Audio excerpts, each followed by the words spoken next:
Okay, hello everyone. I'm starting here in the middle of a server season. It is currently season 4, I think it is. We're approximately halfway through by now, so it's a bit strange making a video at this sort of stage. But I am about to start making quite a big game on the server, and I just thought it might be quite interesting to take some people along with the journey, see what is all this. Oh, that's my wall. Yeah, thought it'd be quite interesting, or I think it might be quite interesting to take people through the progression of the game. I don't know if people like it, but it's been an interesting development. I've had it all made out in creative. I've spent probably 9 months working on it. That's not solid 9 months solid non-stop. I've had breaks here and there, and it's probably only been a couple of hours a day when I have been doing it, but it's been on my mind a lot. It's been on my mind actually more than 9 months, but I've actually been making it in creative for probably about 9 months. I've got it fully working. I've tested it several times. Everything seems to be running absolutely fine. I've ironed out any bugs that were going wrong with it, because there's a lot of redstone and connections to different circuits going on all over the place. I think the only thing I haven't completed with it is the actual the look of it. The actual, I suppose, the arena where you're going to be playing. That I haven't got a design for yet. I've just made the redstone and got the functioning game. I think I'll configure the rest out later, the looks of it later. So for now, what I'm going to do, I know where I'm going to build it, or I think I know where I'm going to build it. That's what these two shulkers are for. These are going to become polished diorite and polished tuff. I'm going to use that just to outline the area of the game. So where I'm going to go with it might be a bit too big, or I might end up taking up too much space. But once I start putting these blocks down and getting a template, I'll decide from there. But hopefully it will fit where I want it to go. And we're going to go over there now, but I do kind of want to kill the pillagers that are running around outside my base somewhere. I did hear them. You hear them? Right, let's grab these. Yeah, I just heard them. Give myself a bow and a sword. Yeah.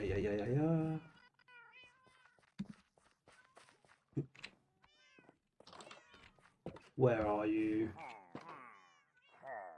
There you are, outside my front door. For people, well, for anyone, this is my first video. This is my base, and this is my basement. This is where I put all my storage, and where people seem to leave notes and things. Needed tough mirror. Yeah, so she's stolen some things. Everyone steals some things here. So this is my basement. That's just a quick exit from the basement, that side and that side. This is my house. There we go. So in here I have my, study. I don't think I really go in here. There's no function in here. It's just for looks. Yeah, that's the basement. This is a sun lounge of some sort. So, and yes, I do like cats. So I've got a lot of them. That's cat food up there. Pillagers are roaming around on the patio. Hopefully, if I do get into making videos more, you'll see more of this base as we go along. This isn't a base tour. I'm just telling you where I am. Come on then. Where are you? Oh, there you are.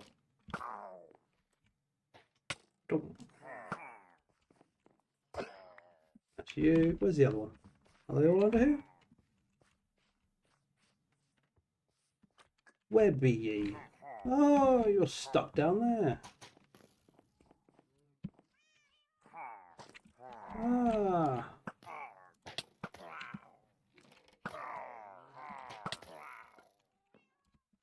Yeah.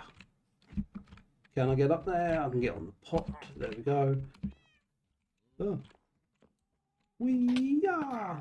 Hey, you made me fall. There we go.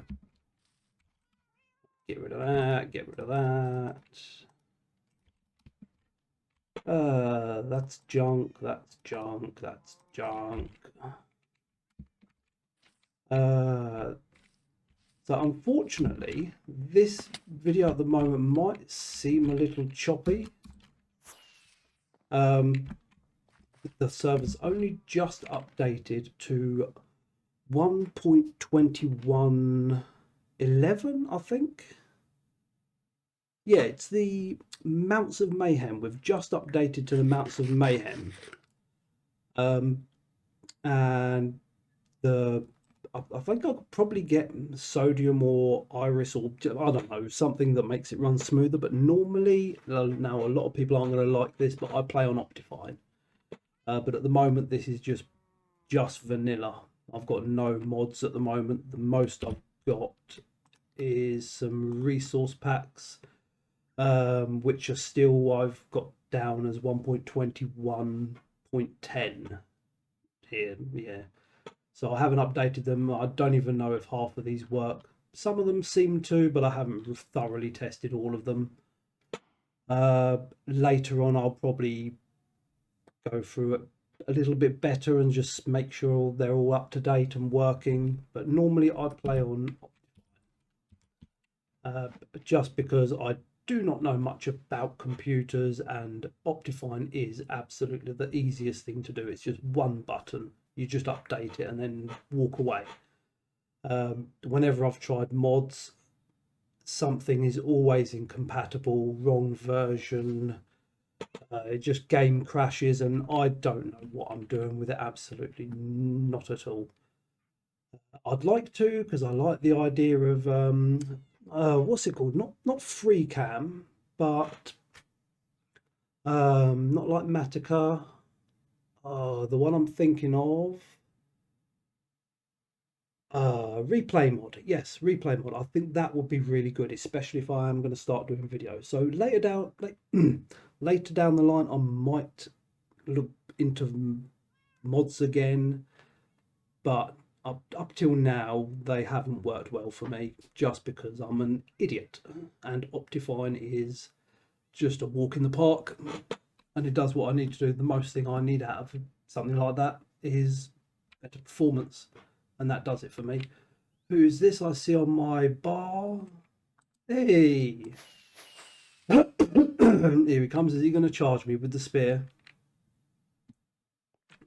So elegant. Ah. Hello, this is Neo with his new spear. I'm pressing C because I need a zoom.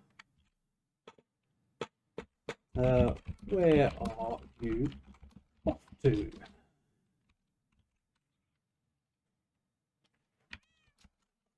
Oh, you got one yet? I think he's talking about a spear. I made one, not used it yet. ... Been busy. I need to trade some more for what? You got one yet? I need to trade some more for carrots. What? Carrot. I don't even know how to spell.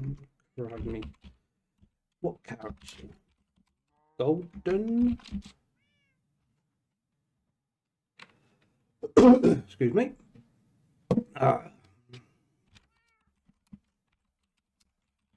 I'll give them for free as they are out. you can go trade yourself with my goods. Oh, press start. So someone needs to restock it. You're not gonna restock?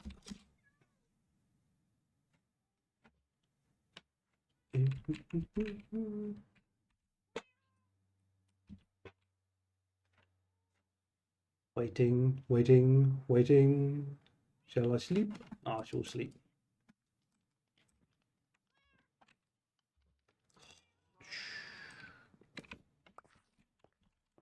I can resume something, yeah, but it's not very cheap to get that many. Oh, but to get that many. How I think to restock coffee.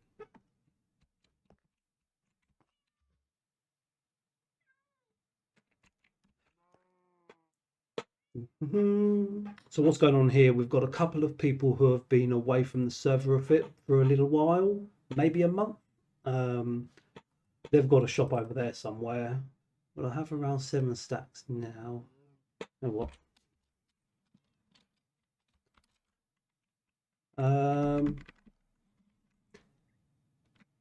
So he doesn't need food. So you want to restock for them? Is that what he's getting at? Or you just need more? Personally.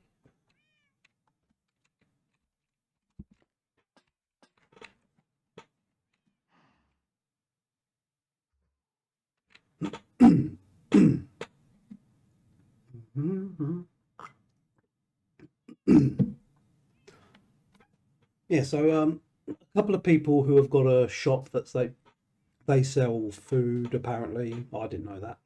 And they said they've got a big bookshop as well. I'll restock for them.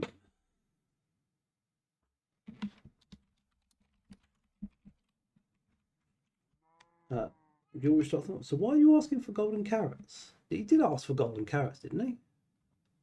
You got one yet? I need to trade some more for carrots.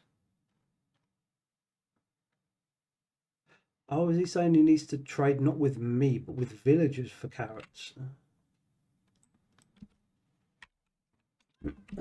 And this Neo guy, he's also got a hell of a lot of shops as well. Taking over the market. Yes, he's got a lot of shops. Also, what's he saying? I will finish my sentence eventually. I'll finish when we're done with here. Done here. Find out what he's up to.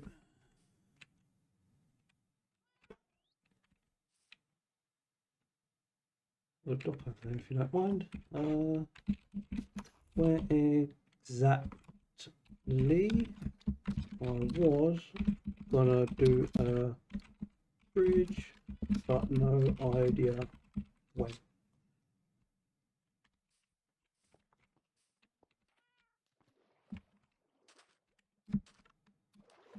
Whee! Splish, splish, splash.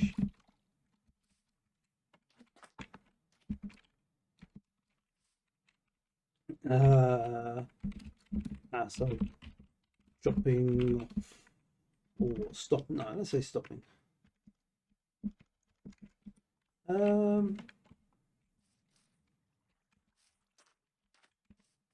Let's have a little look.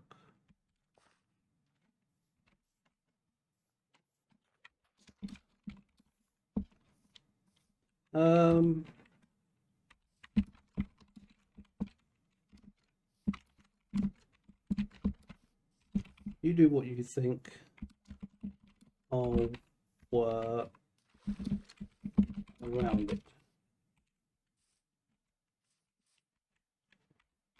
But my bridge was gonna go here to here.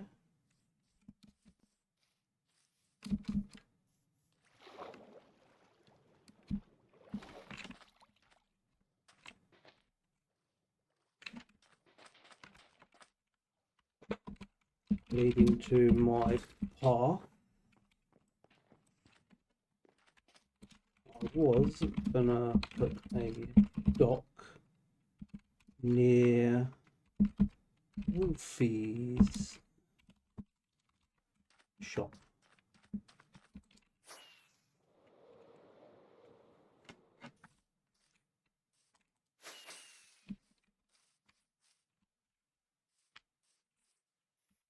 At the end of this path.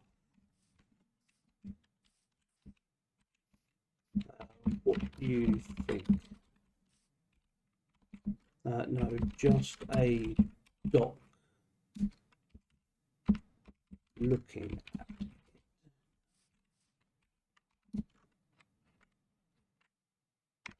I've got no path my side.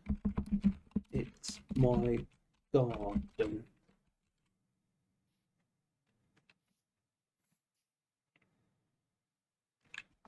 That makes sense. Yeah. So that's the front of my house over there, and I was going to put a bridge from there across there, and then they can walk through, not the front of my garden, just in front of my house to get to the other side.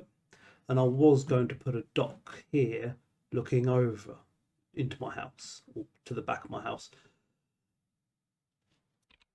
My thoughts too.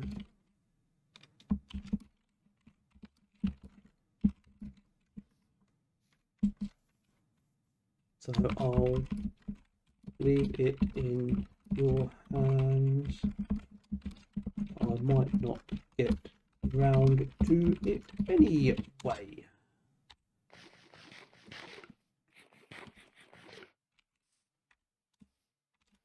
Game building is now.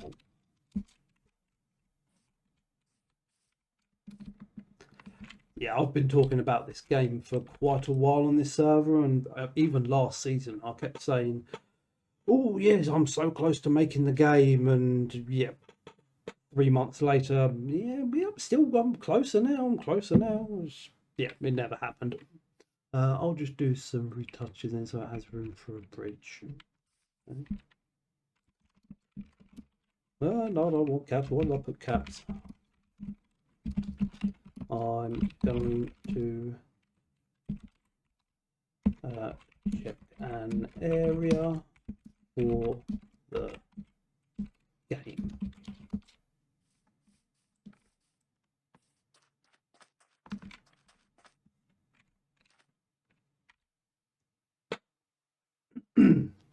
Think we're done here. Are we done?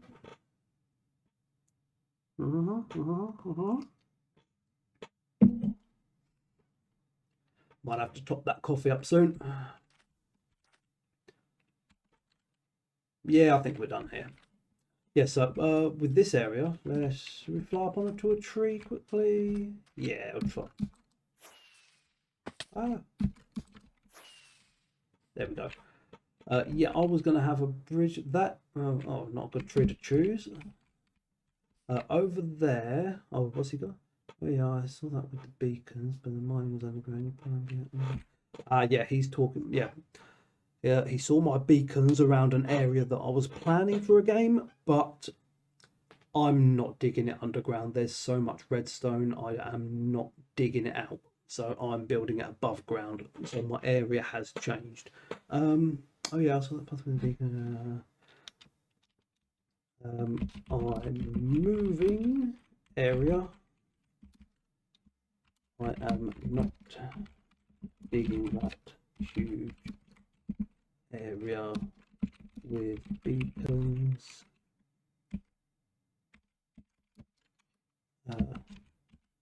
It'll take years.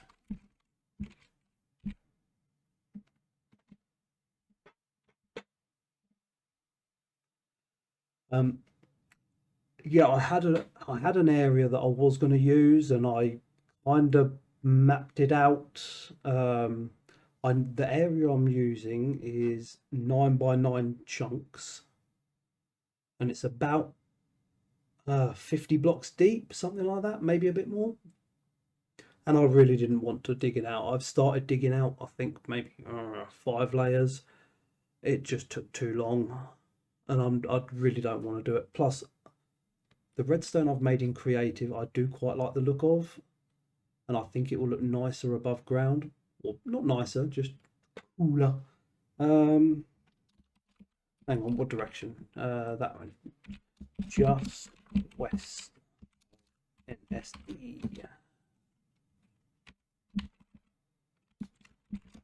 Wanna see?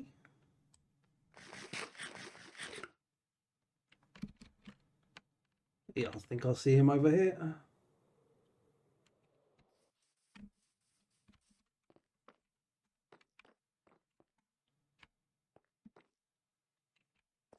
Nearly sleepy time. Really dry throat today.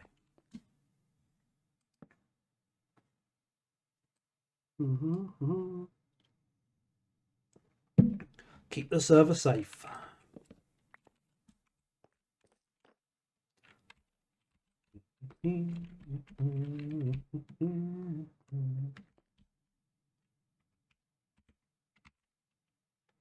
Best buddies.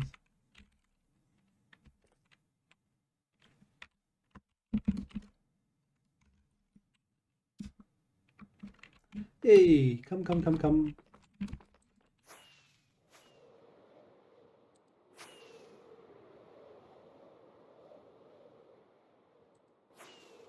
Very strange, the fog now. So yeah, I'll probably tell you what that was, what that is later. So where was it?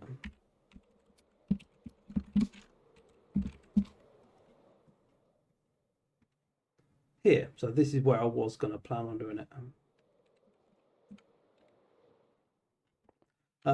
Above all this water here.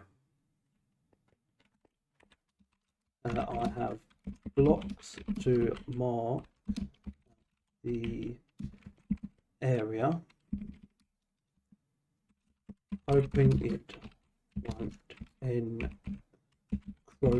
on NSD too much.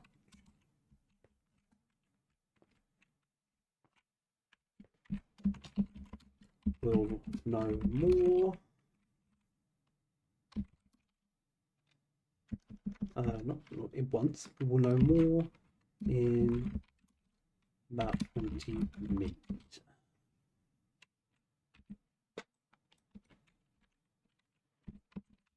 It's 9 by 9 chunks large.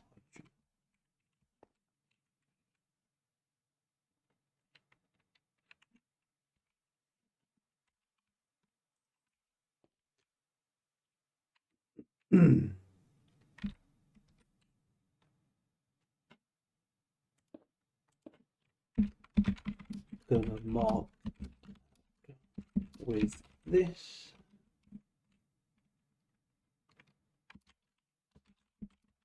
Then see from there.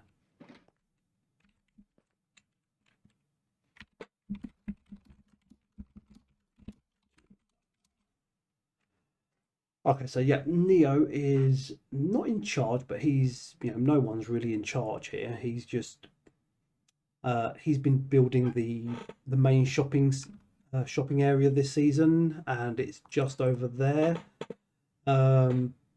So I'm just, yeah, it's nice to know that he's not coming out too much further, and we're going to crash.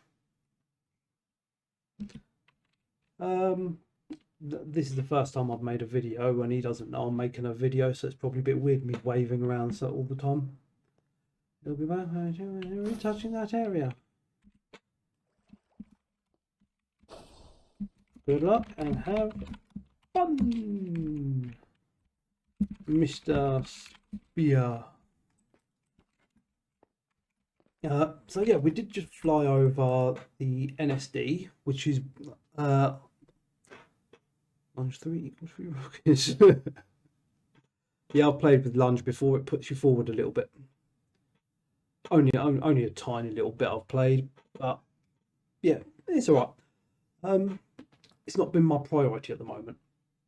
So you've got the shopping district just down that way east. We flew over that on the way here. NSD is New York.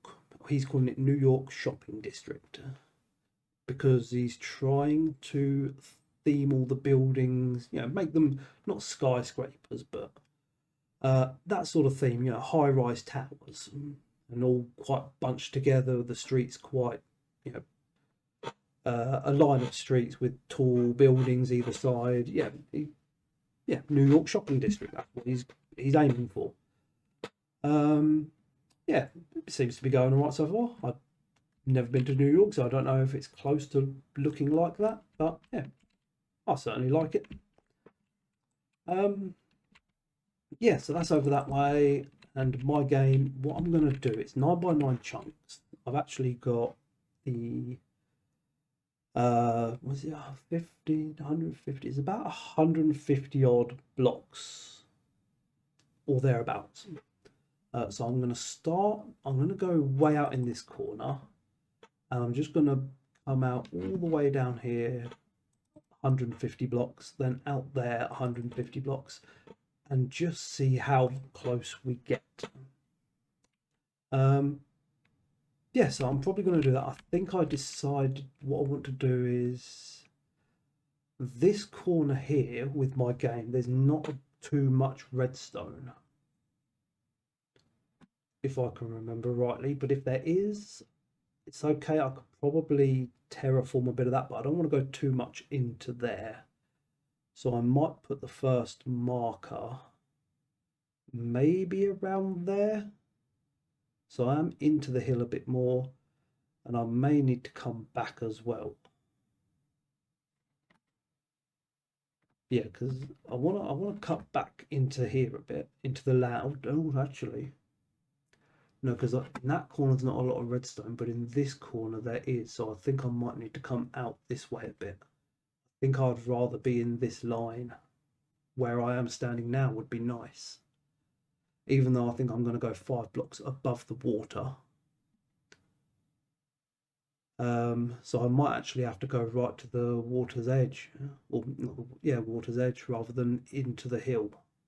So it might be literally there on the corner of the water. No, I'm going to go there. I'm going to put the blocks down, and I'll come back to you lot when it's done. How do I stop this? I press escape. Go.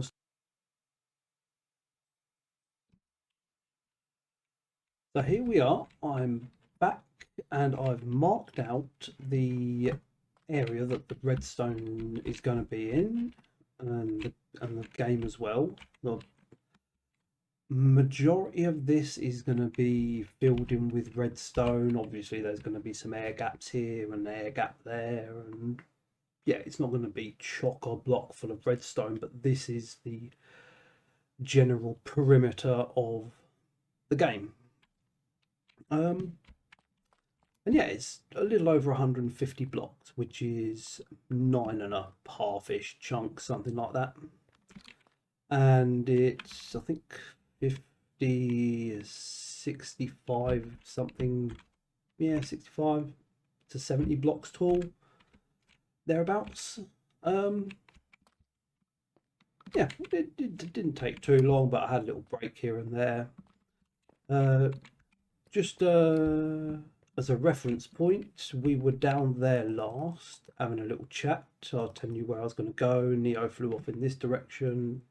That's where we originally came from.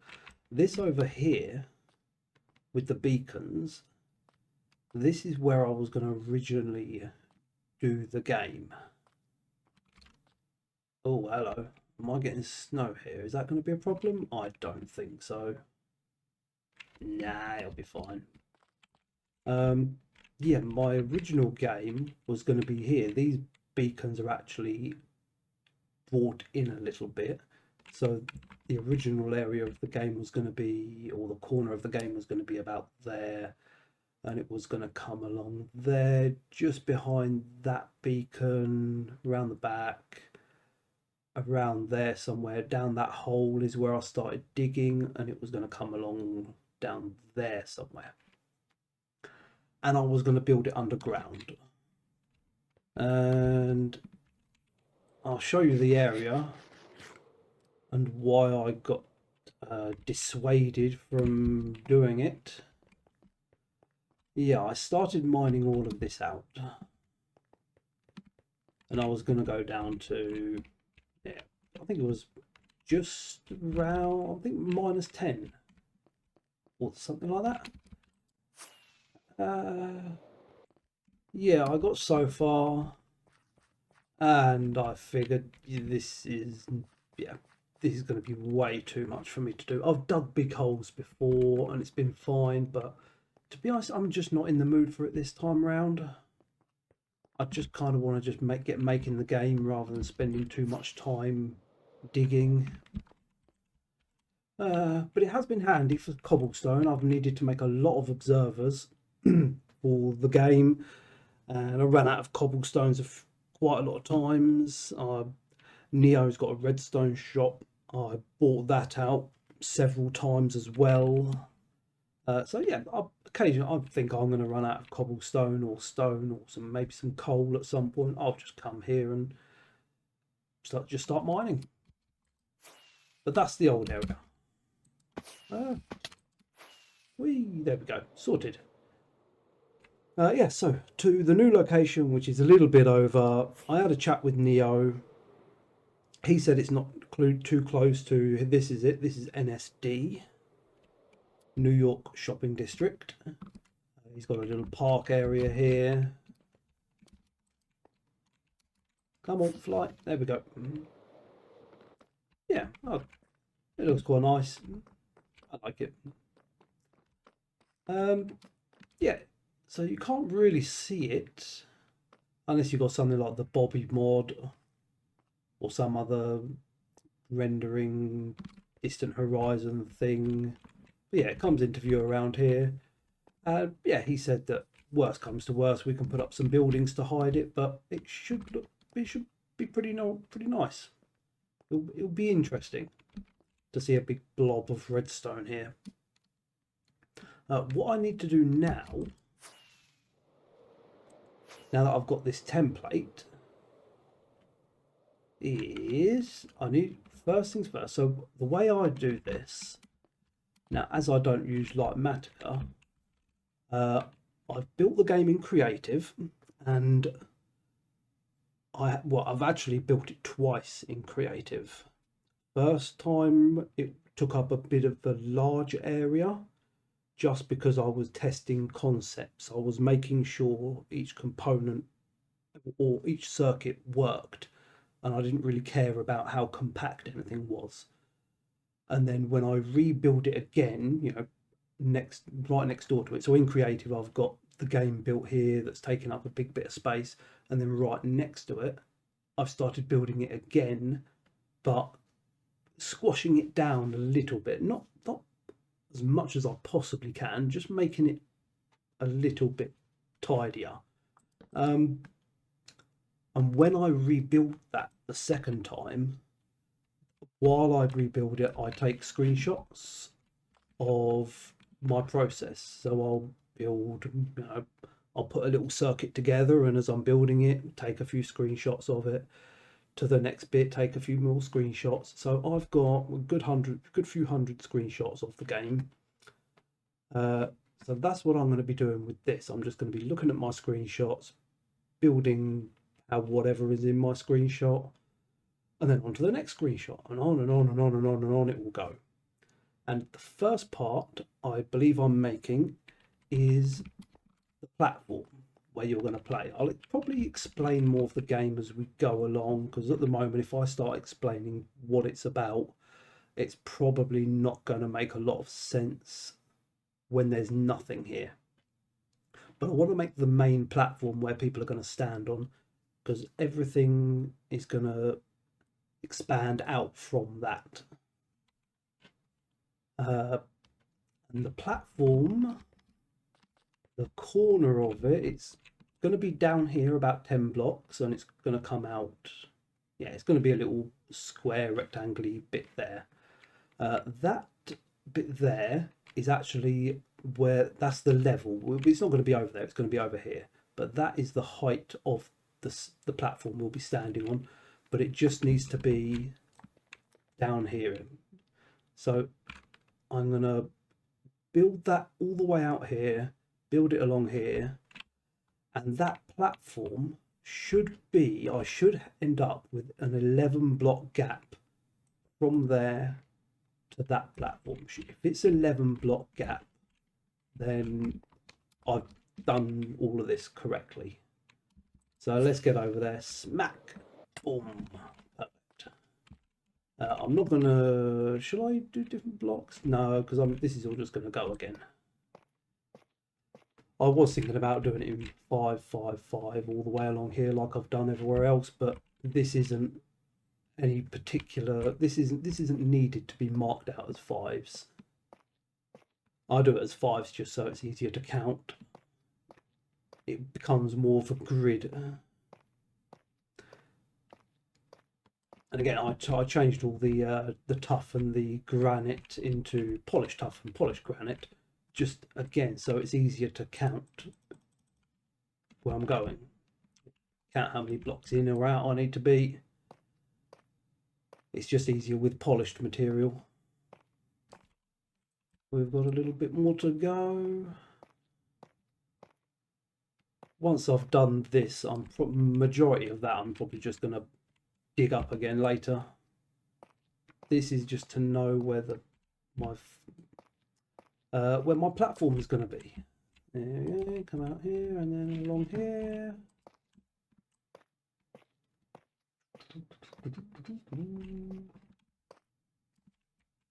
Keep it going. Yeah, one more, is it? Yeah, it's one more. So hopefully from there, in between that granite and here, should be 11 blocks. You know what? I'm even going to do 1, 2, 3, 4, 5, 6, 7, 8, 9, 10, 11. So I don't lose count. 1, 2, 3, 4, 5. Come out. 6, 7, 8, 9, 10, 11. Oh, I love it when that happens. Cool. So let's get rid of that and that. So this very block here is the corner of the platform. The rest of the platform, I haven't decided what I want to make it out of yet. So whatever I make it out of now is going to be temporary. I think I've got quite a bit of tuff, so I might just make it out of tuff. I'm going to get rid of those because I just want this for now, because beyond all this, that's all going to be redstone in there. The game arena is going to be coming out this way, and how many blocks I do not know, so give me a moment. I'm going to check my screenshots.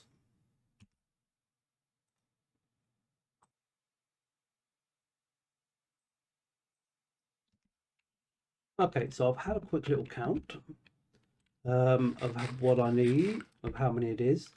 I've realised what I need to do is go get my redstone shulkers, because I'm over the past couple of weeks, instead of building the game, I spent a bit of time on the server actually gathering all of the redstone I need, or all the redstone I needed up to a point anyway. So what I did was, when making the game originally, I didn't actually build, well, I said earlier when I said I built the full game, I have now built the full game, but when I took screenshots, I hadn't built the whole game. I'd only built it up to a playable version of it, and after that I then put in other systems that would distribute rewards, and it would be a reset line.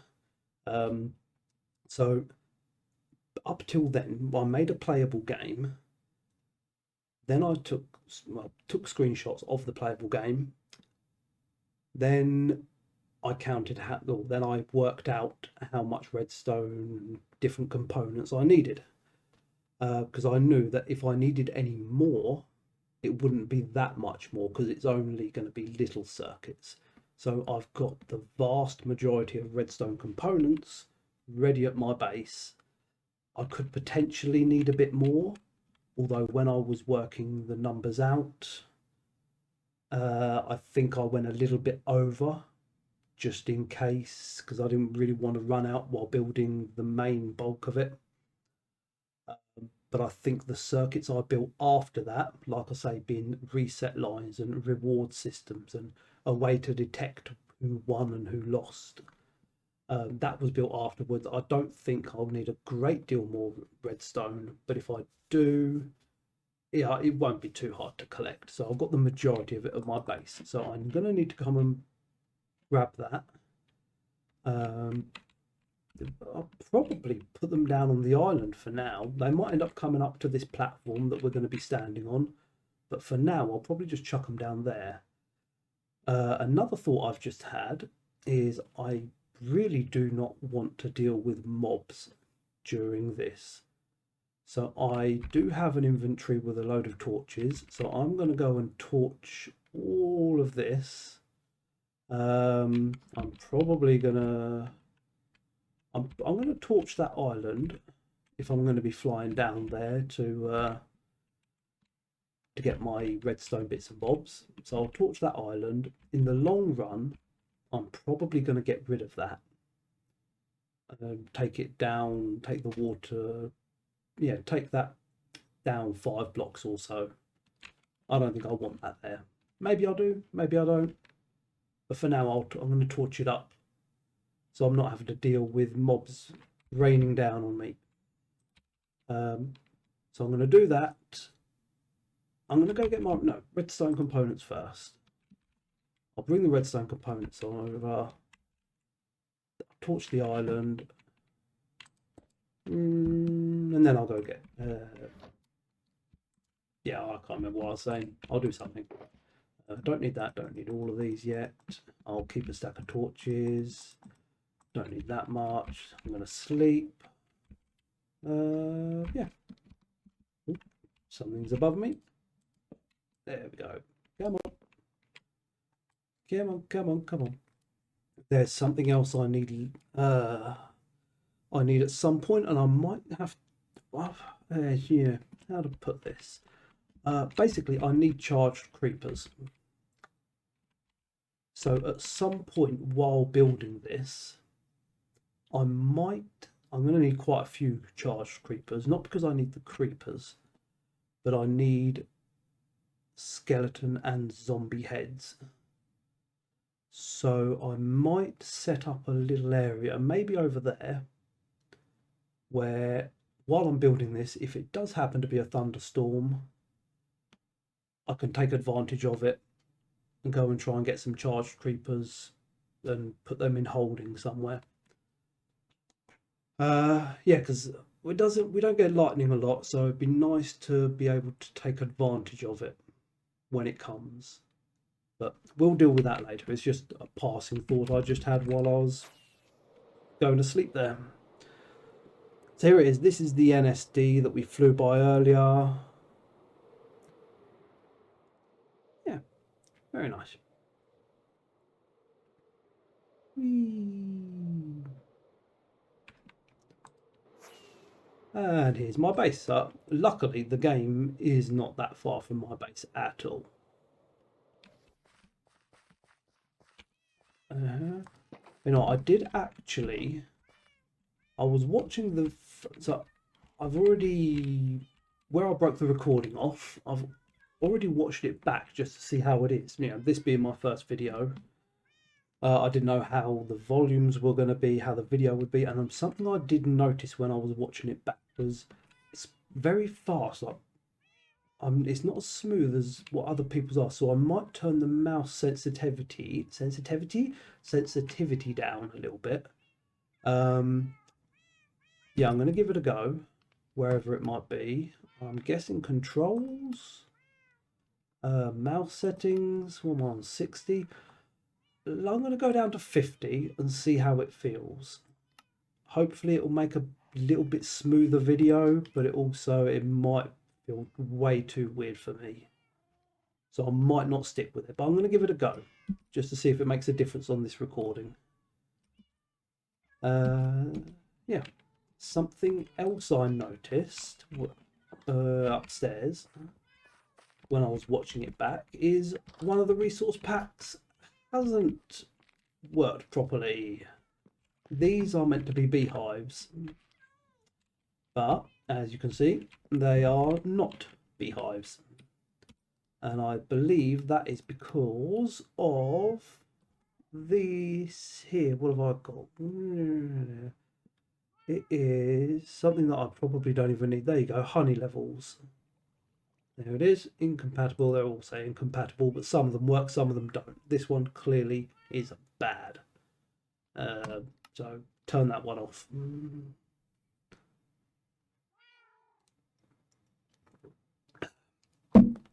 And yes, I have got a fresh coffee.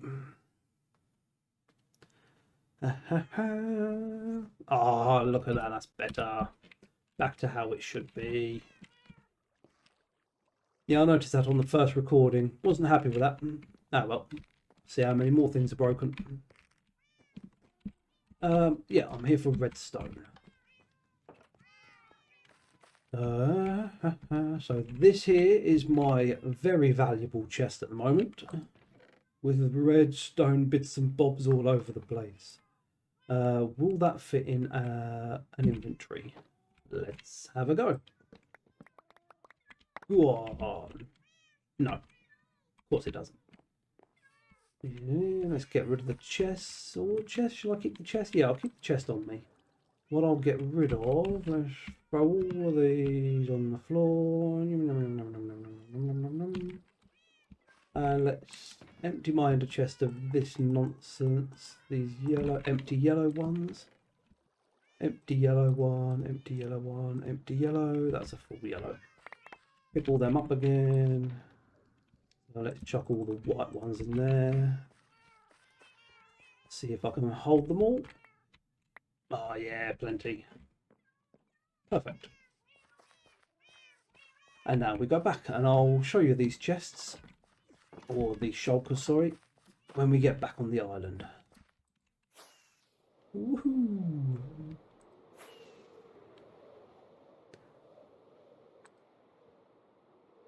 Oh great, frozen on me.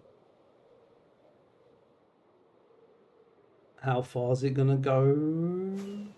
Oh no, I was expecting to be teleported 100 blocks. We're going down here, aren't we? Let's light up the area.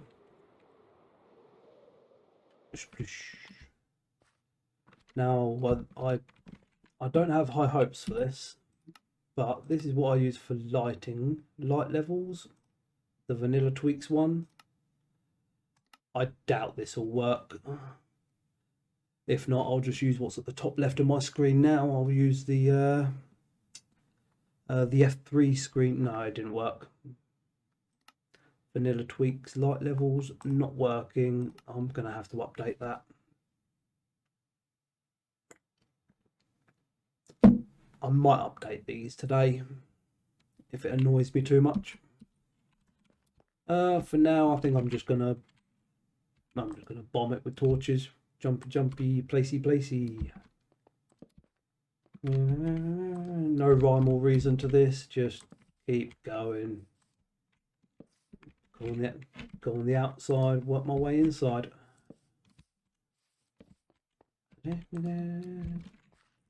While I'm here, I suppose I could fly around this a bit and see if there's any caves hiding anywhere. I've got the feeling that's mine.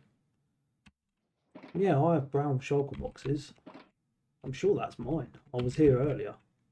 Or when I say earlier, a few days ago.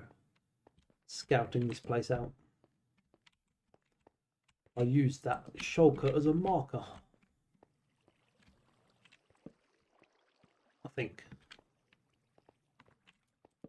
Yeah, I did. Yeah, that was originally, I was planning out the corners. That was going to be the first corner. Then I started planning that way. I got so far. Then went out again and realised I'm a little bit too close. So then I pushed it back and I forgot to pick up my shulker.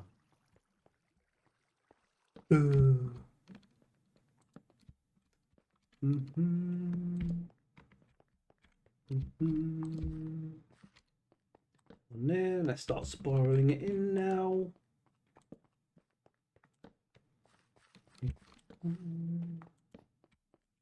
Yeah, way too close with these torches, but yeah, I'd rather do that than too far apart.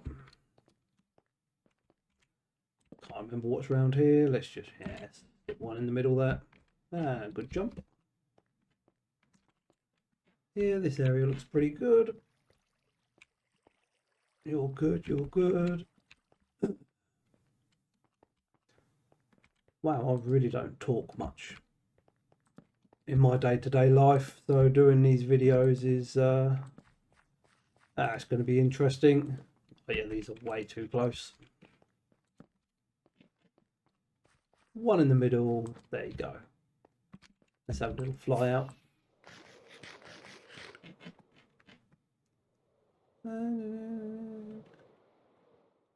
Control a bit. Yeah, I'm pretty happy with that. Cool. Now, before I run out of rockets, I'm going to come up here and grab all this gear. Nearly didn't make it. There we go. Yeah, I've got room for all this. Room for that. What was that? Ah, some rockets. Bye bye, bed. Oh.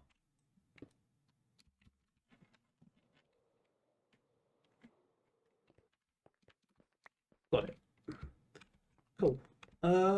Yeah, let's just set up. I don't want to be directly below the platform because I'm going to be jumping off and jumping up and jumping off and jumping back up. So I might put it a little bit more this side. Ooh, that's a nice little area. But no, I'll do it over this side. Let's put the two chests down. For why, I do not know. What happened to that? I'll put it in there. I'm going to plonk a chest there. I think I've got a crafting table in here, or planks at least. You know what? Just grab that. These trees are coming down later anyway. Wait. There we go. Yeah, the trees are going to come down at some point. There, let's get a little station going. Yep. And I'll grab another ender chest because I'm going to want that as I go around. Yep, that's my toolbox. So in here, no, I'm not going to, I can use that for my junk. How to lay this out. I'm going to my bed. Sleepy, sleepy. So I'll show you what I've been collecting. I have got activator rails. Let's put them up here. Activator rail, activator rail. Get all these silver ones, grey ones. Grey, grey, grey, grey, grey. Nope, it was in there, wasn't it? Yeah, they all fit. Put that there, put that there, put that there. These are all organised, you'll see in a moment. Oh, yellow one there for some reason. Oh, you got a sneak peek. Do these red ones. That's the next big colour. Red, red, and red. Torch? No, go away, torch. Yellow one, yellow one, yellow one. Oh, that's my extras. So it's there and there. So that one's that side, that one's that side. And then green and green, green and green. Do a darker green there. What else have I got? I think I want to do pink one. Yeah, let's go pink, orange, brown. I'll be honest, I don't really know what order I'm doing these in. Well, I've got a rough idea, but it doesn't have to be exact. They're my building blocks. I will put those a little bit in a different place. To be honest, these are probably going to all come along with me anyway. And these is my torches. I'm going to want torches in a moment. There we go. So what I've got here is what I should need for the vast majority of my redstone. I've got all of these activator rails in the white ones all the way along.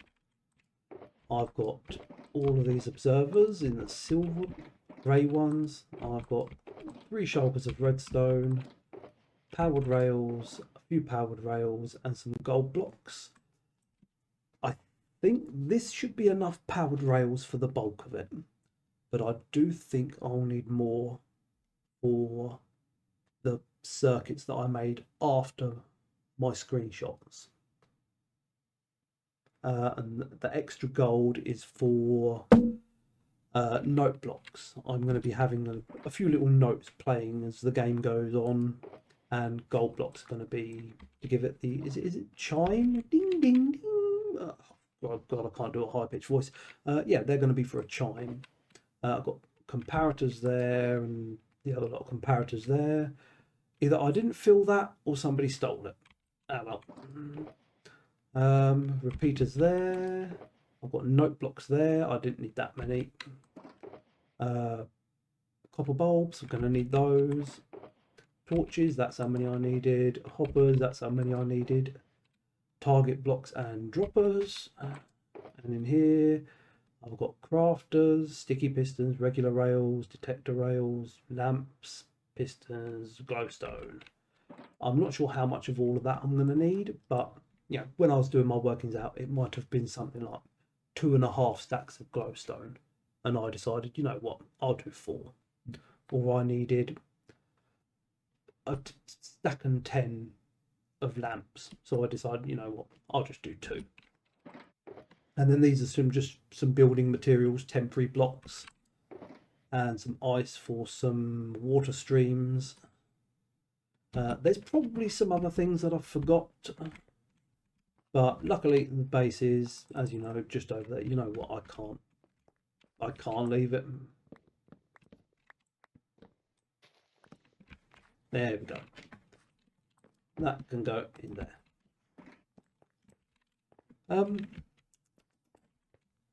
Yeah, what's next? That's my components. Oh yeah, I need to take some of those with me up there, so I can map out the floor. So I need, no, this first. You know what? One at a time. Torches first. Like I said I would. You know what? The torches might even help get rid of the snow. Well, they will. Yeah, I'm not going to put them every block. I might just put them in the middle of all these polished tough ones. That'll probably be more than enough. No, I might just stop the video while I do this. I don't need to be bringing you along with me for this. Yeah, I think I'm going to cut recording. I don't really know how to edit videos, but yeah, I'll cut it here and bring you back when all this is torched up. Ciao, ciao.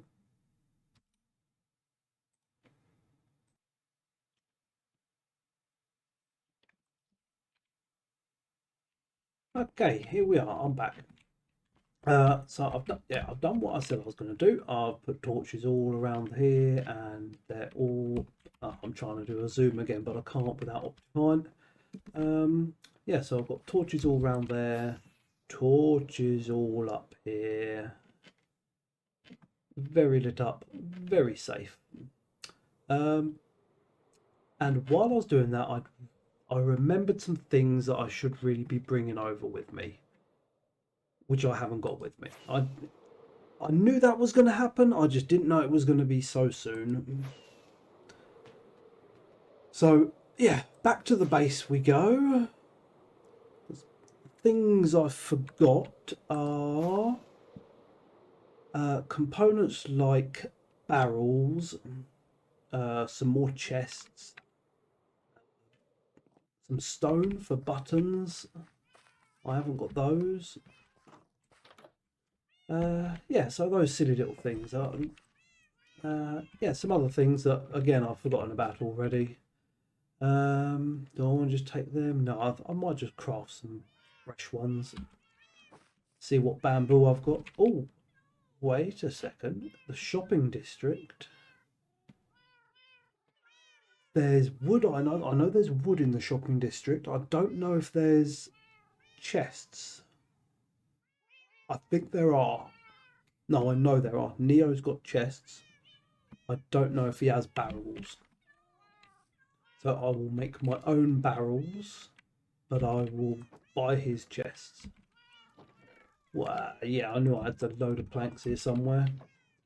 Now, I'm not sure how many barrels I need, but I'm pretty sure it's quite a few. Oh, do you need planks for barrels? Ah, yeah, slabs of composters. Let's just get them all. There we go, 64 barrels. Will it be enough? How many more can I make? There you go, 74 barrels. Don't know if that's going to be enough. That's something that I didn't actually count. Chests I will buy from Neo. I want some stone for buttons. Take a couple of stacks of stone. Yeah, chests from Neo. Barrels. I wanted some wax. Yes. There we go. I don't think I need that much wax. Yes, a stack will do. There we go. Actually, before we go to the shopping district, let's actually see my diamond state. Maybe I can't afford some chests. Oh, yeah, I'll be able to do that. Let's go shopping. Did I forget anything else? Most likely. Whee! Now, what shop was it that did the chests? I think it was his redstone one. The one that yeah, it was. Yeah, while I've been looking for redstone, which is not that one, this one. Look at that, chests, perfect. A diamond, a stack. I do not know how many I need. Let's just get two. Two's gone there, two's gone there. Oh, am I going to be forced to buy? Oh no, that is right. Yeah. Wait, no, it's not. I'm going to have to buy that, that, and that to make it nice and symmetrical. Oh, clever salesman tactic that. There we go.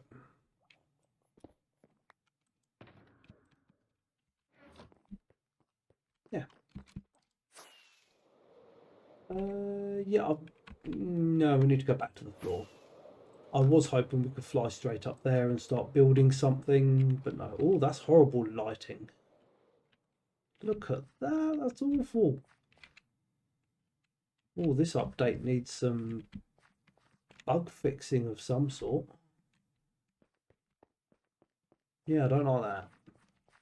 The way that blends, or rather doesn't blend. Yeah, I'm not keen on that.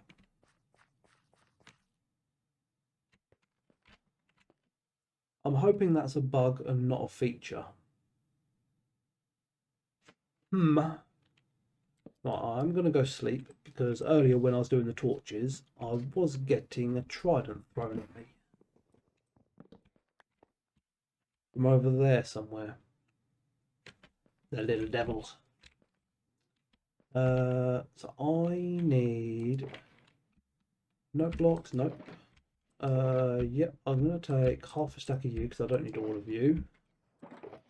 Don't need you, don't need target blocks. I'm gonna need a few lamps. What else? Was that it for now? I'm just looking at my screenshots. Copper bulbs, lamps, barrels, and buttons for now. Yeah. That is it.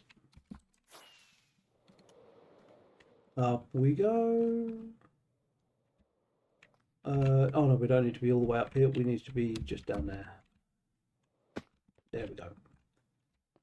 So this is where I need to be. All of that can go away. So let's begin the platform. So it's 8 blocks out of here. 4, 5, 6, 7, 8. Then it's 5 lots of copper bulbs with a gap. Let's do that. 1, 2, 3, 4, 5. Then it's a gap of 4. And then it's a redstone lamp. And a barrel right beside it.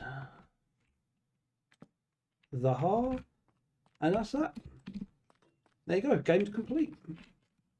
There we go. So what you do is you press a button and a bulb comes on. Fun game. I'm only joking with that. And I've lost count. 1, 2, 3, 4, 5, 6, 7, 8. 8 and then bulb. 2, 3, 4, 5. 1, 2, 3, 4. A redstone lamp and a barrel. There we go. Yeah, so that's what I will say now with this game is what if you imagine a line going down the middle of this game. So from that corner there, imagine a line going all the way down there to that end. Basically everything that's on this side of this diagonal line going down there, everything on this side is mirrored on this side. So there's a few exceptions, but for pretty much I'd say 90% of it, what I build on this side needs to be mirrored diagonally on this side. So it makes it easier, because when I was designing the game originally, I was only having to build half of the game, test a lot of it, do some manual inputs pretending that the signal came in from that side, and if that worked, I assumed that this side would work as well. And when I built it all, it did, with a few things that needed to be ironed out. Yeah, so it makes things easier, but it also, it just increases the redstone. But that is the game. So now I have a little look at my screenshots, remind myself of how there are buttons coming out of here, but I can't remember if it's, no, it is 1 block, I do know that. Yeah, so it's a gap there, and I don't know what, there's going to be a button there, but I don't know what block it's going to be on. You know what, to make things easier for me, I'm going to change where the what the button is on. Let's make half a stack of buttons. Yeah, button on there. So at least this way, when I'm underneath the game, I'll know that that granite is a button, and I won't be thinking, if it's all tough up here, it's all polished tough, I'm going to be thinking to myself, oh, is that the one with the button at the top? I can't remember now. If I do that, it'll make things easier when I'm underneath. I hope. Put this in a better order so it can flow better. That's going to be easier to build. Now I can do that. Jump over here. You. Jump over here. You. Hey, you. Did it again. What on earth is going on there? You.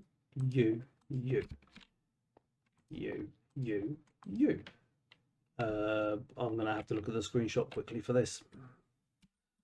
Yeah, it is basically the same. But I did notice on my screenshots, I've got a wooden button. Now, I cannot remember if that was significant or not. Does it have to be a wooden button, or does it have to be a stone one? Does the pulse length matter? You know what, for now I'm going to do stone, and another day I will test in creative to see if it does need to be wooden or stone. But in my creative world, that is a wooden button. I would like it to be stone, so I'm hoping it can stay like that. Yeah, same here. You and you. You and you. Jump across. You and you.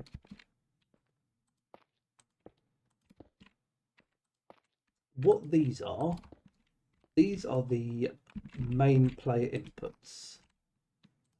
Deciding now whether I should actually bother start talking about the game and what it's about, because it's not really an action packed game where you've got, you know, like a PvP game where people are running around fighting each other. It's not that. It's not like an escape room game, or a parkour test your skill game. This is the way I've been describing it to most people who have asked is, it's, if you're familiar with Hermitcraft, it's TCG, which I think the Hermit's called the card game.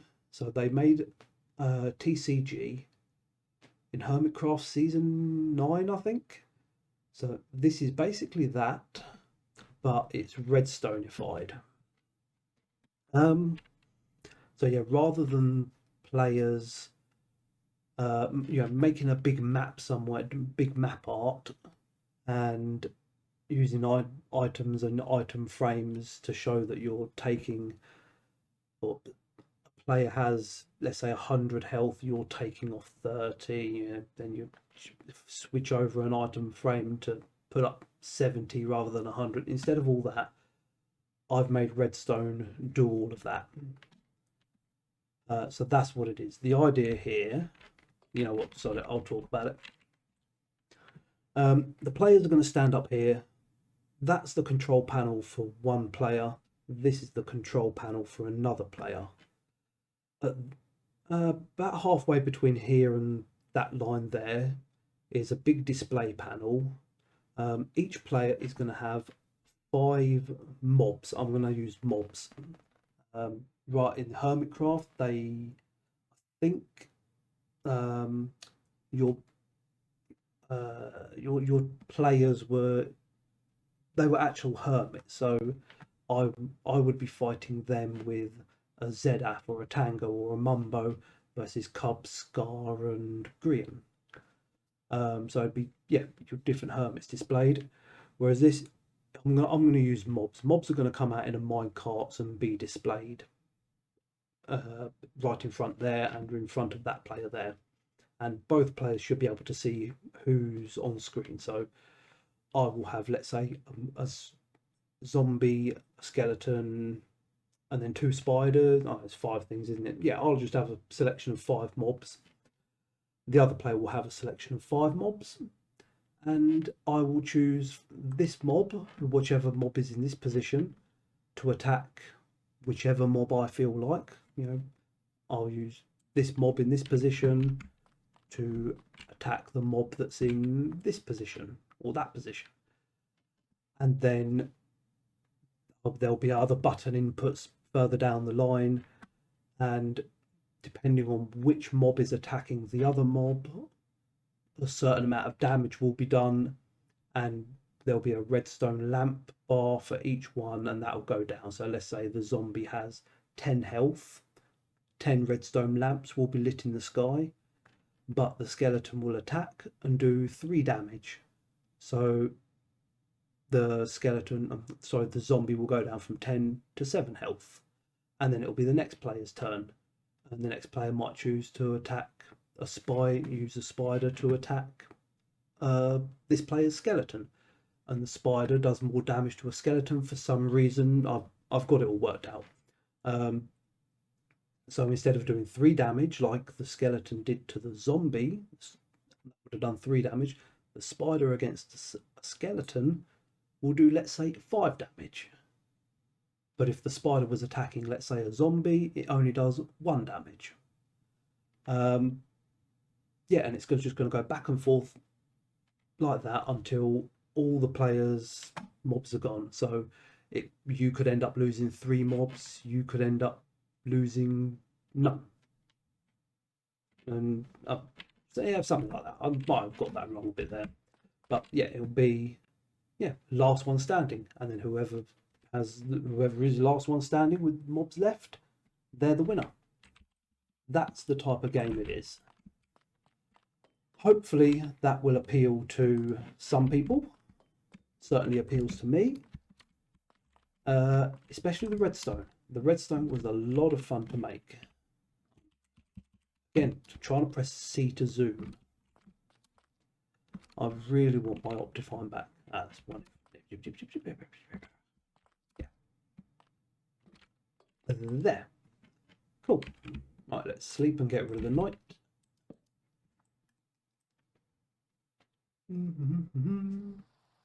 Yay! Bye bye, rain. Perfect timing. Don't like the rain. So yeah, this is the main battle arena. There's going to be a big display on either side, and then a load of redstone in the middle, just calculating, working out who's attacking who, how much damage it does. I'm also going to have items that you can use to boost your player, so that's what this barrel is for. During your game, you're going to be able to win boosts, or so you can input it into this barrel. You chuck something in the barrel, you press a button, and when your mob attacks the other mob, it might add 2 damage, or it might add 2 defense, or it might add 3 health onto your bar. Yeah, depending on which one it is. So there's going to be these boosts available to you as the game goes on. And you're not going to know what the other player has used on the display. Before you press start game to say you're battling each other, there will be a display saying what each player has used, if anything. Like if you've used any boost, if you've increased your attack or your defense, it will give a display, but that won't be till after you've both done your inputs.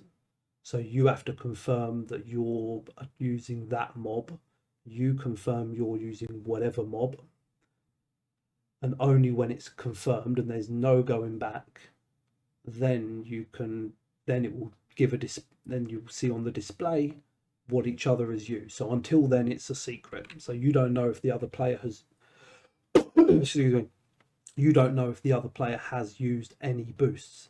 They might, you have to press that button to move on, but you don't know if the player has put something in the barrel, then press the button.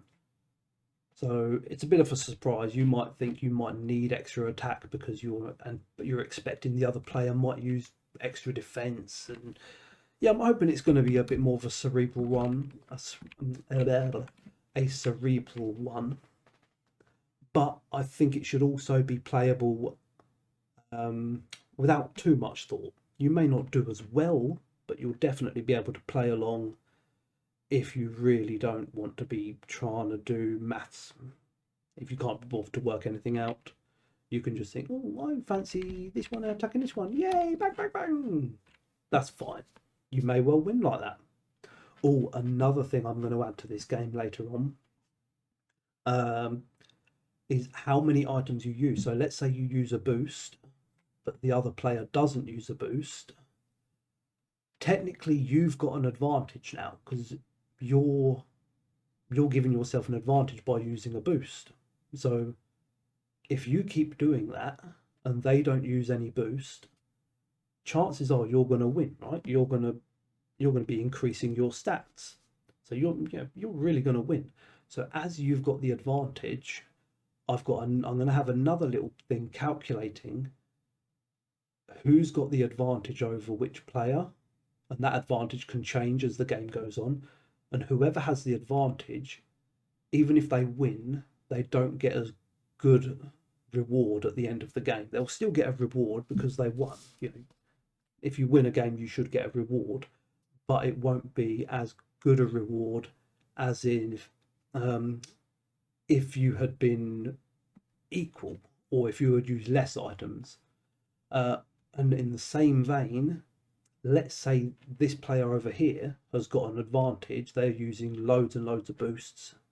They really should win. There's, you know, if they don't win, they've played badly. They're using the wrong mob against the wrong mob, and they haven't quite got the point of it. So they should win. But let's say they don't, then they're going to get really bad loot because you lost. You had the advantage, but you lost. So you're not going to get great loot. And on the other hand, this player over here was at a disadvantage. So really, they should have lost. So if they happen to win, then they have played very, very well.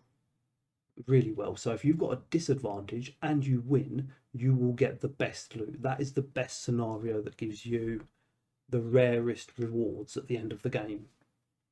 So yeah, if you reduce the amount of items you're using and you happen to win, then yeah, that's going to be the best scenario if you want loot. Otherwise, it's just for a bit of fun. But the tricky thing is with that, you don't know what the other person is using all the time until you've actually pressed play, as it were.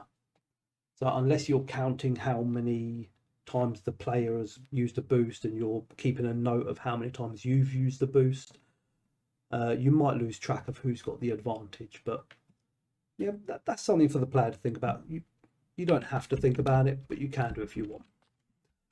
So that's basically what this game is. And as I build it, it would be fun to talk you through some of the circuits that I've made. Some of them, or most of them, I've created myself, I've designed myself.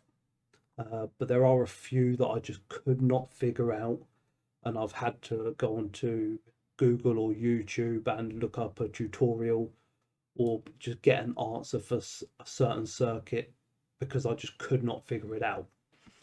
But most of it is my own. Also, a little disclaimer here. I do not consider myself good at redstone. I think I understand what the components do, but talking redstone jargon, I'm not familiar with. I'm familiar with the term AND gate. I've used them a lot, but when if you start talking to me about other things that I've heard other people talk about, XOR gates, I have no idea what that is. If you start talking to me in binary, I'm probably just gonna slap you with a cooked pork chop here. I don't know that stuff. I think when you later on, as you see my redstone, I would, from what I've seen from other people's videos, especially things on Hermitcraft, is people would, I think, call my redstone very, was it 2012 redstone? It's a lot of spaghetti noodles. So the area that I'm using here to build all my redstone, if somebody else was making it, let's say, I'll take Hermitcraft again, Mumbo or Tango, they would probably use a third of this, or half of it, or something. They would not use this much space. You give it to the likes of Matt Batwings or Crafty Masterman, they'd probably fit it into a 5x5 area. What I'm trying to make it is ridiculous. I can't do that. I just make circuits.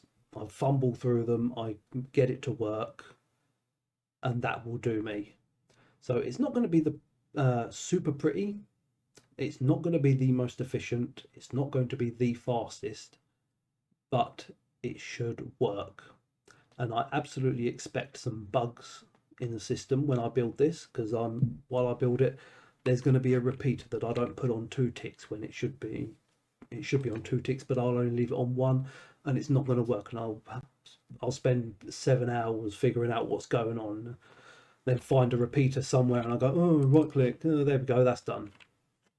So that's going to happen. But yeah, my redstone, it will work, I think. Another concern I've got is server lag. I know that's a thing. I've heard it be a thing. On creative, things seem to work fine. Server lag, I might need to make a few changes, but I don't know, and I will cross that bridge when I come to it. I'll try and test circuits out as we build them. But yeah, for all I know, things are just going to go wrong, and I'm going to have to problem solve on the fly. But I don't know when that's going to be, but that will be a case. I know that now. So with all that nonsense out of the way, I think we need to carry on building. So another quick look at my screenshot for the next part. New barrel button. Okay, so over here, lock in the corner there, because this is the corner of the game. I've got a barrel there, and it's a button again, so I'm going to use one of these so I know that that's got a button on it. There we go. And you. This is where you put your mob heads that you're playing with. So you there, if you want to, the 5 mobs you select are going to be, let's say, I'll stick with zombies and skeletons. 2 zombies and 3 skeletons.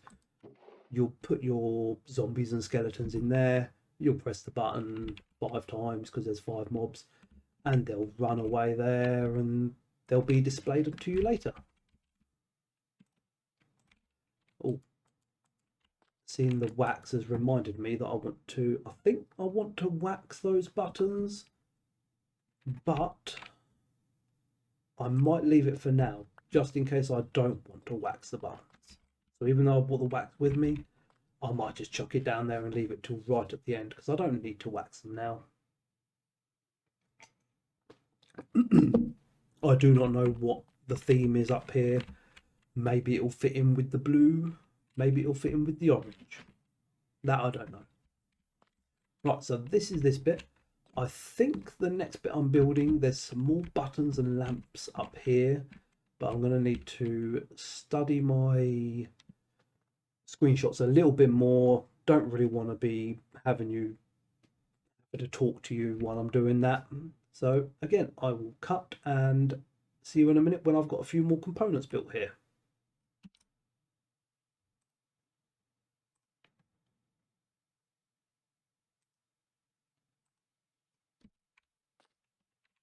Okay, so I'm back already. This is literally all I did. It took me a little while just to see what the gaps were for the redstone lamps. These are just going to be displays for what's going on when you've pressed buttons and why you've pressed buttons. Yeah, so that's going to be the button to send your mob away. That's a lamp to tell you when you're ready to press the button again. That is good. These are going to be lamps that are going to alternate between on and off depending on who's attacking. So if this lamp is on, this player is attacking this player. If that lamp is on, this player is attacking that player. So the lamp is on, you're the attacker. And this one here, this is going to be when you've selected your mob. So you press this button to say you're using this mob. You're going to have to confirm it, because what I absolutely cannot have is people changing their minds. I don't think it's good sportsmanship. So for instance, I talked earlier about the boosts.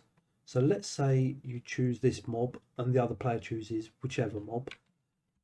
Then you put in whatever boost you're using.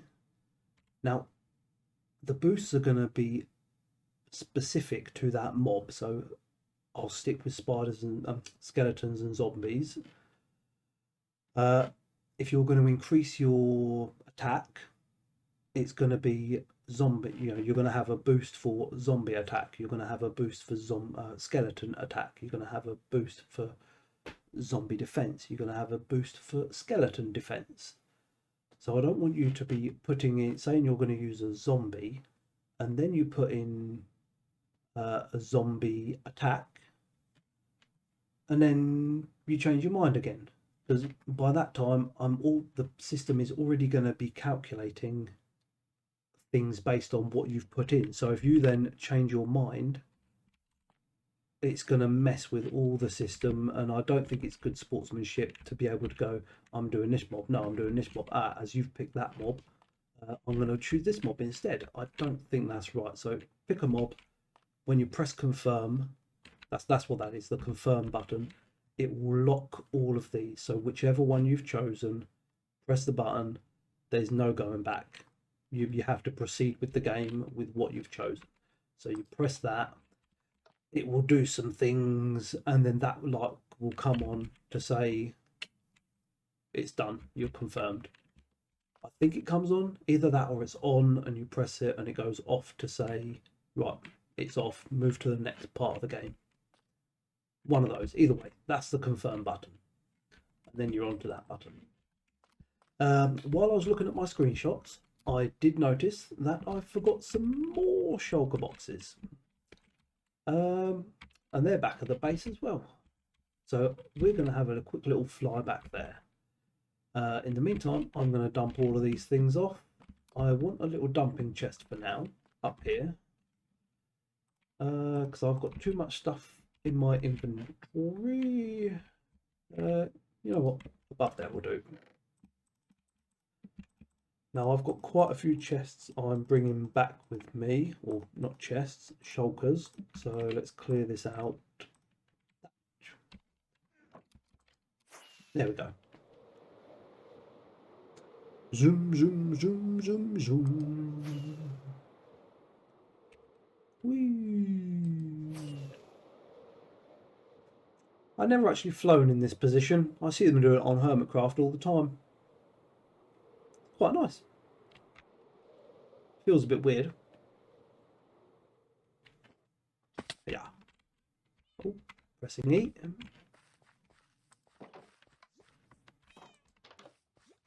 There we go. Shortcut to the basement. Meow, meow, meow. Yes, meow, meow, meow.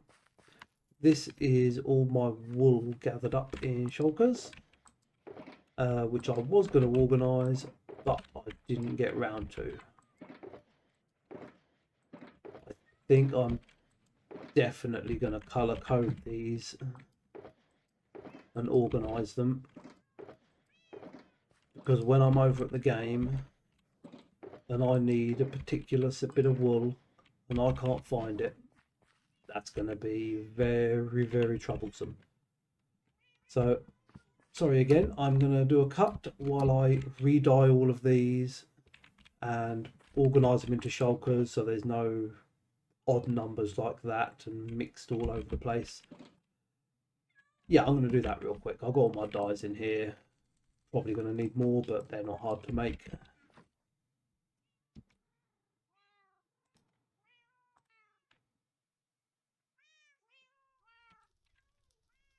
And we're back again. Yeah, so I've got all the wool I need for now, I believe. So a shulker of each colour here. And what I've left behind is all the mixes. Yeah, these are unorganised. So if I do need any more wool afterwards, I'll come back and give my shulkers a top up. I do have more in here. A few shulkers that aren't quite full shulkers. And then a few extra stacks there. And I've got a farm a little bit further underneath my base, and I know there's a shop that sells wool, or I think there's a shop that sells wool. I've heard there should be a shop that sells wool. We'll see later on, shall we? And it's dark out, so I'm going to go sleep. We are. Oh, one thing I did think of while I was doing all that, because before I came back in and started recording again, I put all the, I dyed all the shulker boxes. Then I thought before I start recording again, I'll have a quick look at the screenshot again of the next part. And I realised I'm going to be needing to build underneath a little, underneath a few things now. And there's this trick that I know about. I can't remember where I saw it, but you use these weeping vines to build underneath what you a platform that you're on, and a bit of bone meal. I don't think I've got. Oh, I have got bone meal. Let's take a stack of bone blocks. So some people might know of this already, some people might not, but I think it's a handy trick. Thing is, it's one of these things that I've seen, but I've not actually done. So I believe, let's say I want to build, actually this is probably a bad example because I've probably got stuff in the way on my faces there. Let's go to the site. It'll be simpler there.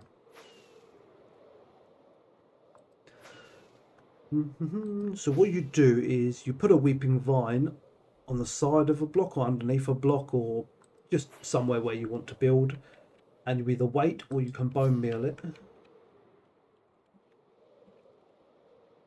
and it will allow you to go underneath somewhere.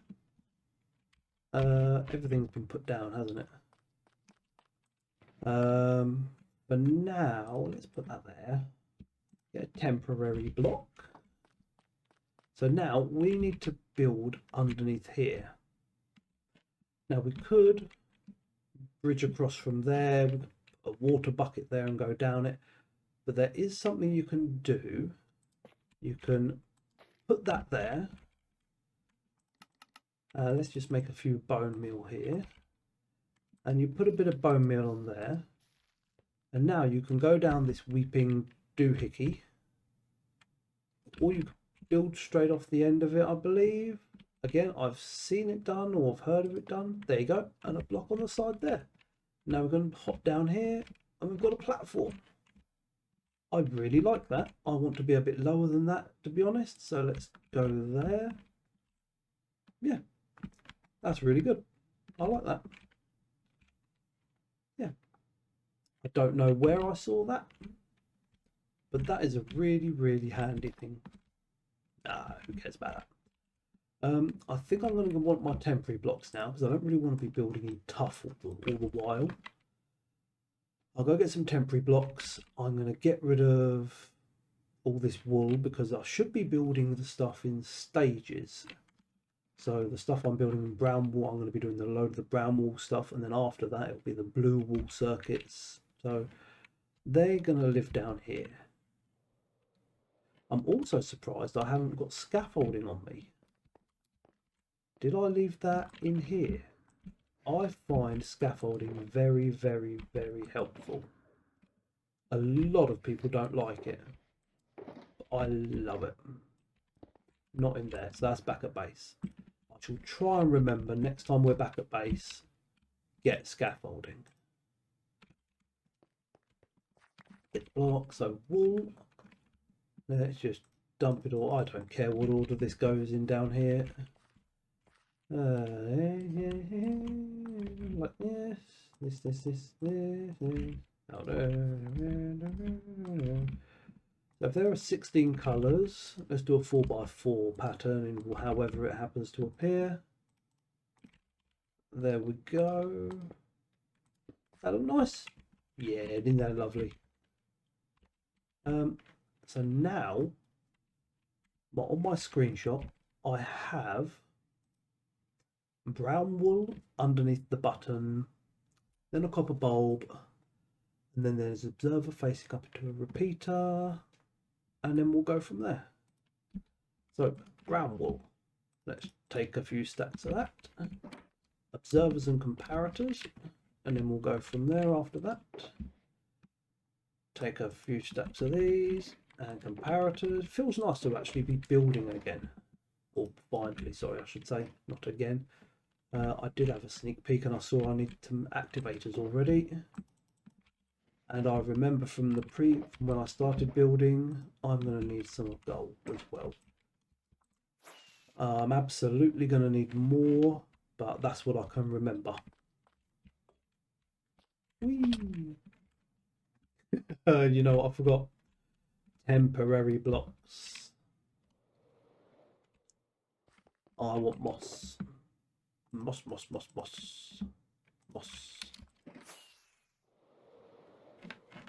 There we go, and everything that I don't need for now can go in here. I'm hoping that as we go further along, I'll get more organised and I'll know what I want where a little bit better. But for now, I'm just getting my footing. I get, you know, this in creative mode, this was such a breeze, obviously.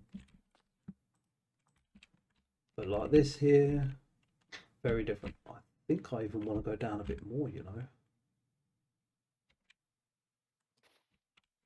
I'm going to go there. That seems a bit better. Yeah, let's come out here a little bit. So it's a temporary block there. And again, I've thought of something I've forgot about. And that is redstone. Because on top of each of these bits of brown wool is going to be a dollop of redstone. There we go. So yeah, I think I'm gonna have to go down and get my redstone now.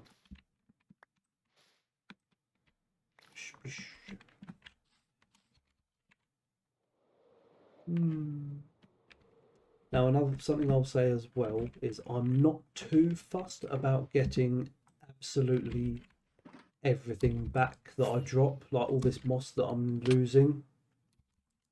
I'm not really too bothered about getting every last little bit. If I do, I do. If I don't, I don't.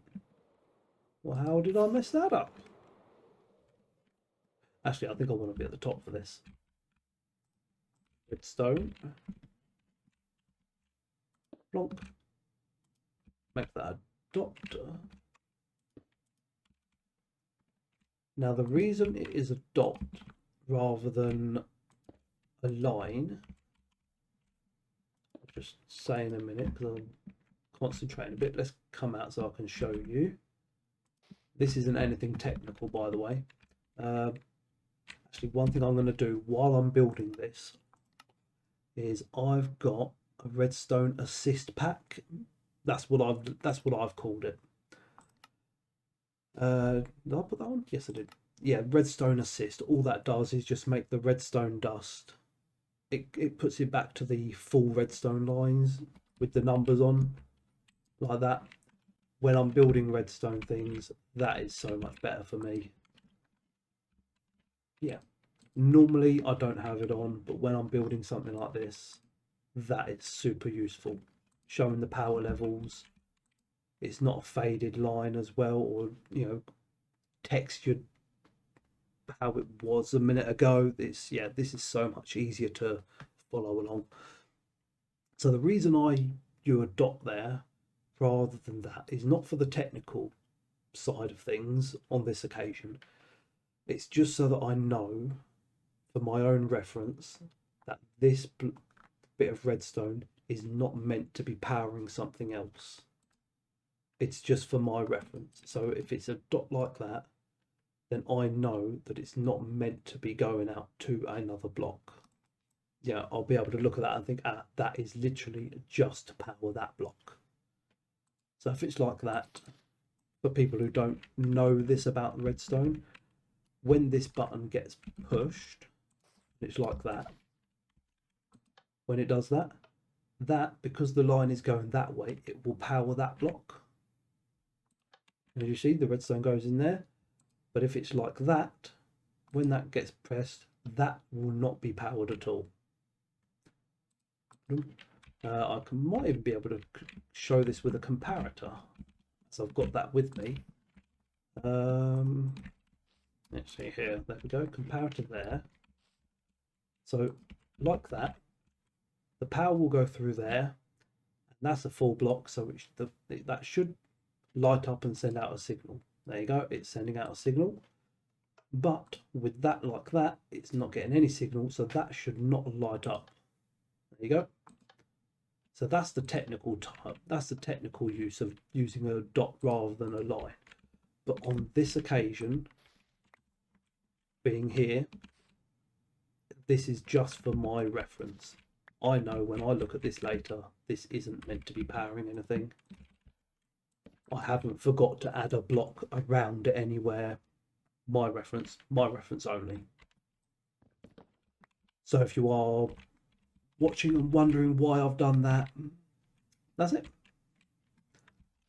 Bit of a long-winded explanation for something so simple. So there you go. So now I've got copper bulbs under there, which this is gonna happen so much. I'm gonna be forgetting so many things. You forget how different it is creative to building in survival. You know, what is going to take me, let's say 20 minutes in survival, 2 minutes. Sorry, in creative, 2 minutes. Now, something I haven't spoken about yet is an idea I've had. I think I spoke to another server member about this, and we seemed a bit unsure about it. But I decided it was worth a try to try and reduce a bit of lag within this game.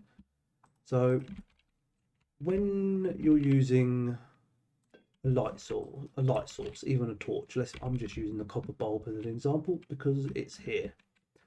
I've got no power source on me, have I? No. Redstone torch. You. No. You. No. You. Yes. Yep. Will that light it? Being next to it? Yay.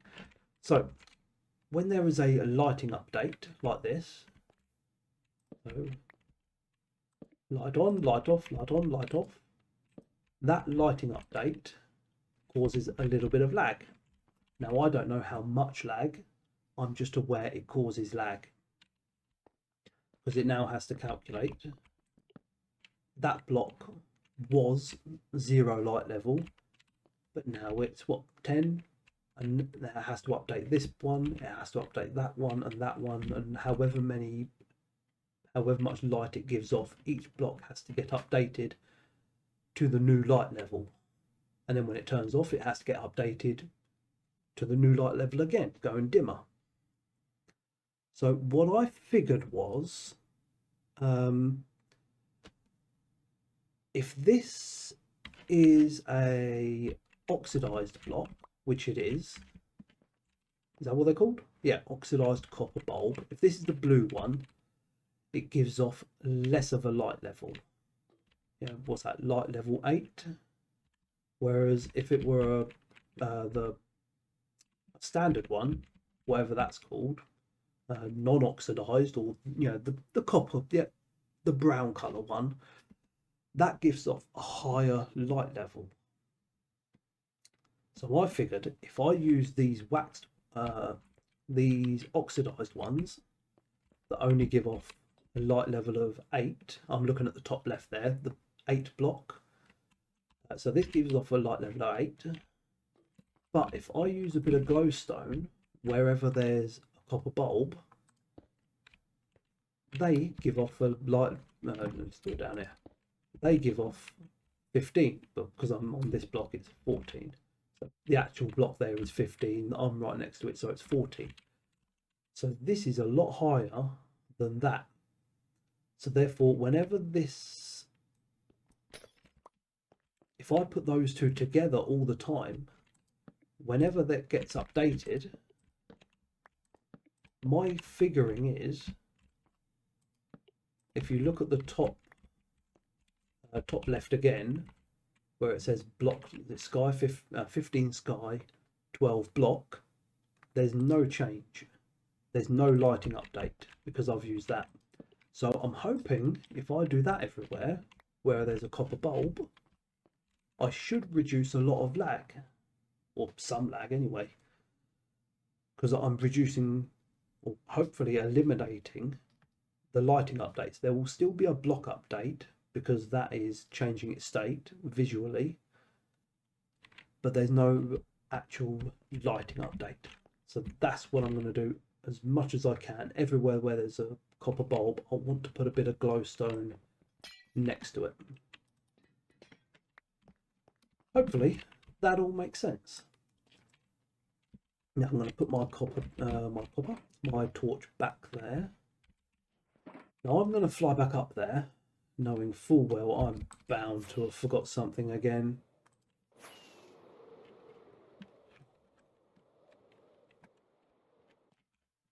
What I forgot, I do not know, but I will have forgotten something. So here, and here are going to be bulbs. And then check my screenshot real quick. I've got observers going toward those bulbs. I can have a power source underneath it. Okay. So that area is available for lighting. The observers are going to need to go this side. Is this about the right sort of spacing I'm going to be doing? Hopefully.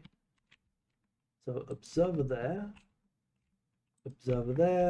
all the way along there.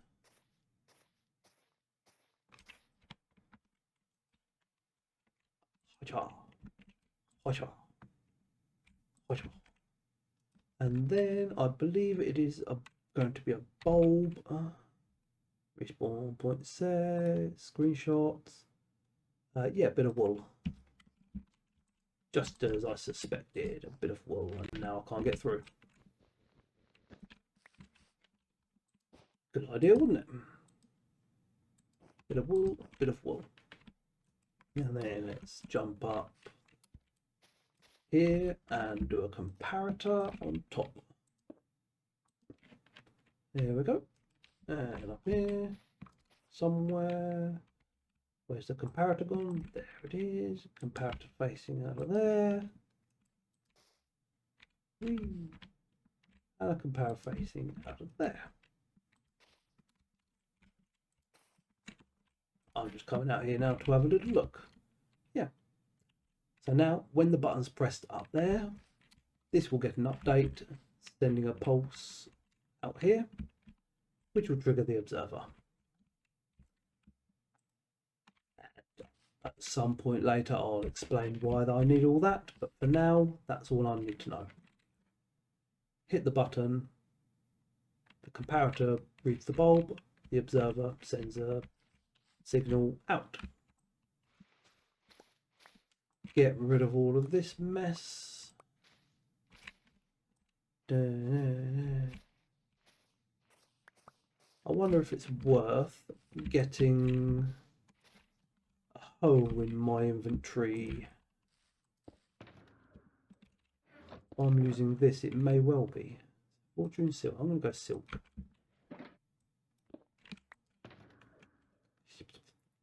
There it is.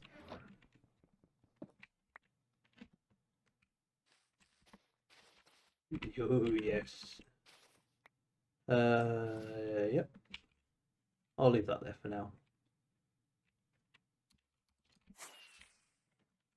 There we go. Can't see anything. There it is. So we do need to go under again, but now we're going to be going a little bit lower to get underneath all these. But I need to see my screenshot because this is going to basically go down. This pattern is going to follow down. I don't know, maybe 6 times. I can't remember. So have a little look at the screenshots here. It's going to go down. So I've got 1 observer, 2, 3, 4, 5, 6 observers worth of those, all going down. The top one has a powered rail on it. I want to be, I'm wondering if it's going to be easiest starting right from the top, right from the bottom. Good question. I think I'll just work my way down. So let's come out here again.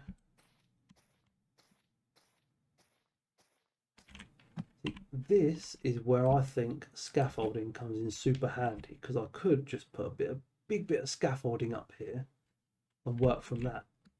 So I think after I've done this side, or I've done this layer as I've bridged out already, I think I might go home and get scaffolding, because it's so much better than doing this all the time. I do not know why people hate on it.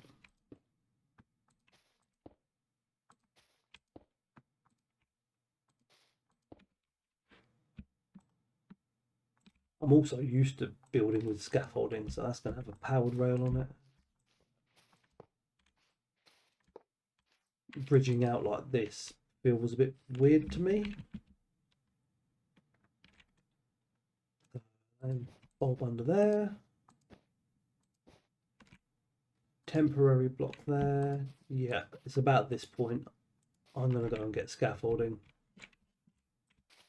This is not working out for me. I'm also, I think, going to cut away and go and get a drink, because I'm feeling a bit parched. I think I said earlier, I don't normally talk this much. Even when I'm at work or socialising, I'm not the big talker. So doing all this is going to, yeah, I can feel and I can hear it in my voice. It's getting very, very dry. So I'm going to fly home, go AFK for a moment, stop the recording, get a drink. You know, I'm going to do that now. Right, back soon.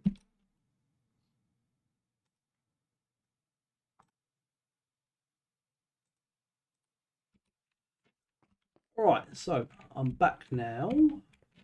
Had a little bit of a drink, feel a little bit better. I went back to the base and got myself some scaffolding. Now I think this should make things easier for me. I mean, I'm more familiar with doing it like this anyway, as opposed to bridging all the time. I might end up needing more than, what, 1, 2, 3, 4 stacks of scaffolding, but I'll make that later. This will do for now. Yeah, I think this is going to be the way to do it. Is already it's feeling like it's going to be easier. Yeah, I'm liking this already. This is my preferred method. Right, so I believe I said it was 6 observers worth of this. 1, 2. While I'm there, I'm not meant to be counting those. And these have activator rails on them.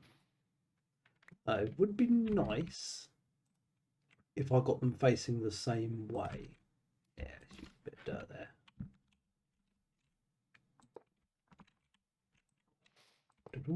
One there. There we go. And that fall down. Nope, it won't. There and there. There. And that there. There we go. So hopefully they should all have activator rails on them. There we go. Powered rails on the top, activator rails on the bottom. The reason for those being different, the rest are going to be activator rails. The reason for those being different will be clear later, because the circuit's going to go down, out somewhere, and then come back. So it's going to sort of loop around. And yeah, powered rails being there will become apparent later. So observers, yeah, I did forget. I know I said it's 6 observers down, but I can't remember if that was including the top one or not. So again, another little look at the screenshot. 2, 3, 4, 5. Yes, it was including the top one. So including that. So 1, 2. I'm on 3 at the moment. So I need my wool. wool, jump up, wool, and I'm guessing I left temporary blocks somewhere. Now for the video, it was probably only a couple of minutes ago. Yeah, I couldn't remember if it was here or down there. Obviously, down here I left them. There it is, moss blocks. Temporary moss blocks.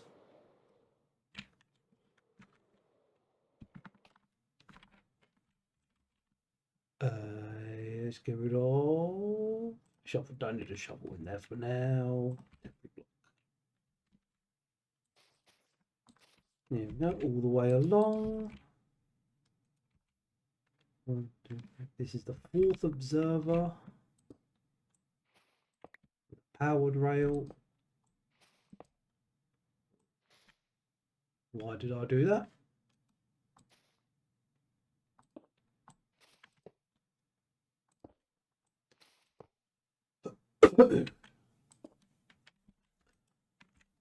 So I've been having a think about how I'm going to do this, because I don't want to do all this while talking to you lot, and you don't want to see me do all of this and then exactly the same that side. So I might just do a bit and then I'll do the other side off camera, because I'm going to do this bit and then that bit at the same time. So I'll do all this first, then go over do the other bit. That way I can watch my own video, stop talking for a little while, and you won't be watching something quite so monotonous. Don't get me wrong, it probably is already monotonous with me not knowing what I'm really doing, but at least it won't be as bad. Yeah, that's it. So I'll finish this and I'll do the other one. No, I'm going to stop recording now. I'm going to complete this and I'm going to complete that side. Then I'll bring you back and I'll go through the next bit, which is going to be around here somewhere at the end of these 6 observer lines.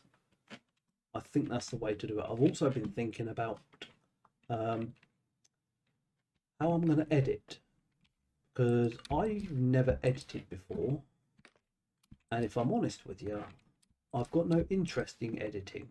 It doesn't seem like the sort of thing I'm going to enjoy. So there's a high chance I might just upload all, where I've been cutting away and then coming back in again. I might just not edit them. I'll just put them all together and just upload all the raw footage. Yeah, the lazy way, I suppose. Because I don't know how. I don't know how to edit. I don't know what will be nice and what's a good way to do it. And to be honest, I don't really want to be spending hours trying to figure it out. If I really had a passion for it, maybe, and again, maybe in time, I'll develop a passion for it. But right now, I just want to play Minecraft. I don't want to be a video editor. It's also one of the reasons why I'm not cutting away or scripting any speech. I'm just pressing record and talking and building with no intention or no forethought into when I'm going to cut, why I'm going to cut, what I'm going to say in between each cut. None of that. I do not know. So I'm probably just going to upload it all. The video is going to end up being 3 or 4 hours. Watch it if you want, don't if you don't. Yeah, for now, first time making videos, that's going to do. Maybe in months to come, I'll get better at it or I'll enjoy it more. Yeah, for now, it's definitely just going to be one big video. I'll enjoy that more. Right, so yeah, I'm going to finish this, do that side, come back in later.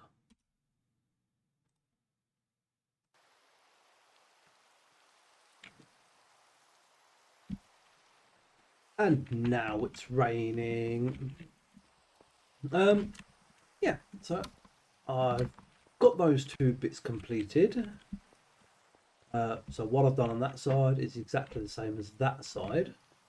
The next part of the circuit, I think, let's try and get in the middle-ish. Let's go about here. Up we go again. See how far this takes me. Oh, not bad actually. Yeah, this is pretty good. So this comes, that's 1, 2, 3, 4, 5, 6 observers down, and then I need a space there. For reasons you shall see soon. I think I'm going to need a platform out there some way. And I'm going to need to be up here. Let's get in here. So these, yeah, let's start in the middle. These are going to have to come out 6 blocks. 2, 3, 4, 5, 6. I probably haven't got everything I need on me. There's going to be that there. That's going to be a repeater. That's a space. That's redstone. That's a space, and then that is a repeater. Yes. And then after the repeater, it's a block. And I'm going to benefit from being down there in a minute, maybe even now, because these space blocks here, can I get into there?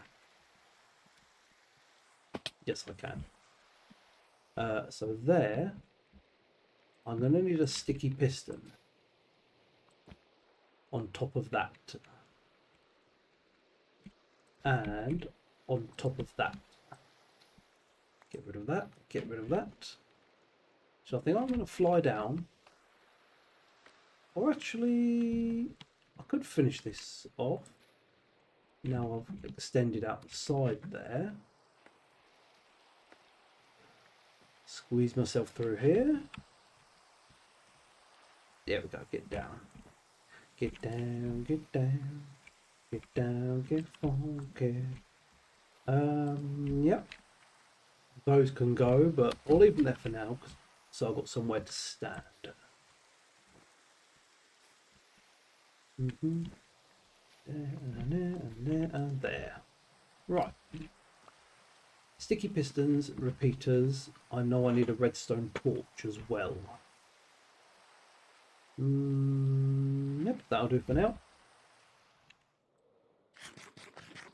Yum, yum, yum, yum, yum, yum, yum. How much junk have I got that I don't really need? I don't need as many activator rails as I've got on me. Scaffolding I'm going to keep. Throw that away for now. Yeah, I think I want everything on me for now. So it's a redstone repeaters. Did I already grab repeaters? No, I didn't. Repeaters, a redstone torch, and sticky pistons. There. So I'm not going to build all of these. I'm just going to build the one and tell you what it's doing. And then again, I'll turn off the recording and I'll do the same on that side. I think this is going to be the best way to do my videos, but yeah, who knows, who knows. Need to get up there now. Let's come up here. My repeater, so this needs to be 1 tick, and this 2 ticks. And my torch there. Right. So what's happening here is when I press the button up there, the bulb will come on that's underneath it. You could just see the bulb there. The bulb will come on. The comparator will come on because it will be pulling a signal out of the bulb. it will send a single pulse down here. The reason I'm not doing an observer straight into the bulb is because when the stone button, or when any button presses the bulb, not only does the bulb come on, which causes an update or causes the observer to see it, but the copper bulb also is in a powered state. I might be better showing this. Let's go get a stone button. And I won't worry about this snow falling on here because all of this is going to have a roof at the end. I just don't know. I haven't got a design for a roof yet. I'm going to go on the floor. It's nicer there. So the situation I've got upstairs is block, button. What I'm doing here, I'm just mirroring, or not mirroring, but I'm basically laying out the circuit I've got up, or the system I've got up there, and showing why I'm not doing that. As opposed to, did I only get one button for some reason? I did, didn't I? But there is a way around that. Now I have 2 buttons. So I'll show you the difference between the observer into a bulb and observer into a comparator. I will use redstone there, redstone there. I can sleep.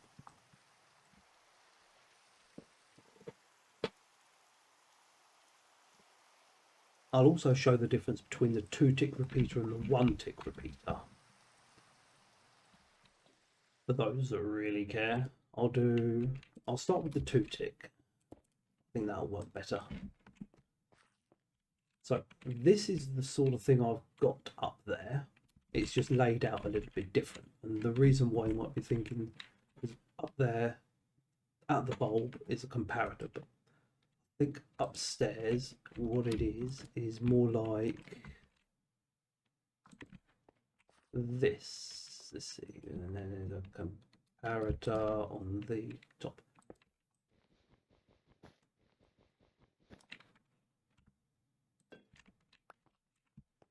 So that's the system I've got up the top there, but it's exactly the same as that. It works the same. It's just that's going sideways, that's going down. And people might be wondering why I'm using a comparator to read the signal rather than the observer straight into the copper bulb. Reason being, this should all flash twice, and I don't want it to flash twice. There you go, twice. Even though the bulb only comes on once, because you see the little red dot there, then it turns off. That is an update. That is saying that the bulb is powered. Now, I don't fully understand why that is. I've got a hunch, but no, I don't know. I thought maybe it was putting up, or it was putting out a big signal as opposed to, yeah, I don't know. But anyway, when the bulb turns on, not only does it light up, while the button is depressed, it's considered hard powered, I think. I don't really know, but this red, it gives it a red dot. And then when the button comes out, the red dot goes off. And the red dot going off gives it another update, which is not what I want. I don't fully understand what that red dot is for, but it flashes twice. And I don't want that. Now, if it were on 1-tick, it would still flash, but the pulse is a bit too short, and to me, it's just unreliable for me. Sometimes if there's a bit of server lag, that quick pulse might not register. So I like having them on 2. It just ensures it's a little bit longer of a pulse and something will get through, as opposed to a single tick It's way too quick. And from my experience from making things like this on a server, a little unreliable. So the difference between putting kind of comparator in there is it ignores that red dot that comes on. It only cares about whether the bulb is lit or unlit. The red dot is irrelevant as far as I can see using a comparator. So when I press the button, it will only pulse once. There you go. And then turn it off, pulses once, even if that red dot goes off. And that is the signal that I want. I want you to press the button and it does one pulse. If the observer went straight into the bulb or straight out of the bulb, however you want to do it, it will pulse twice. And that is not what I want. So for anyone wondering why that's hitting a comparator at the top there, that is it. Yep, nice full inventory. Yeah, that's that signal there.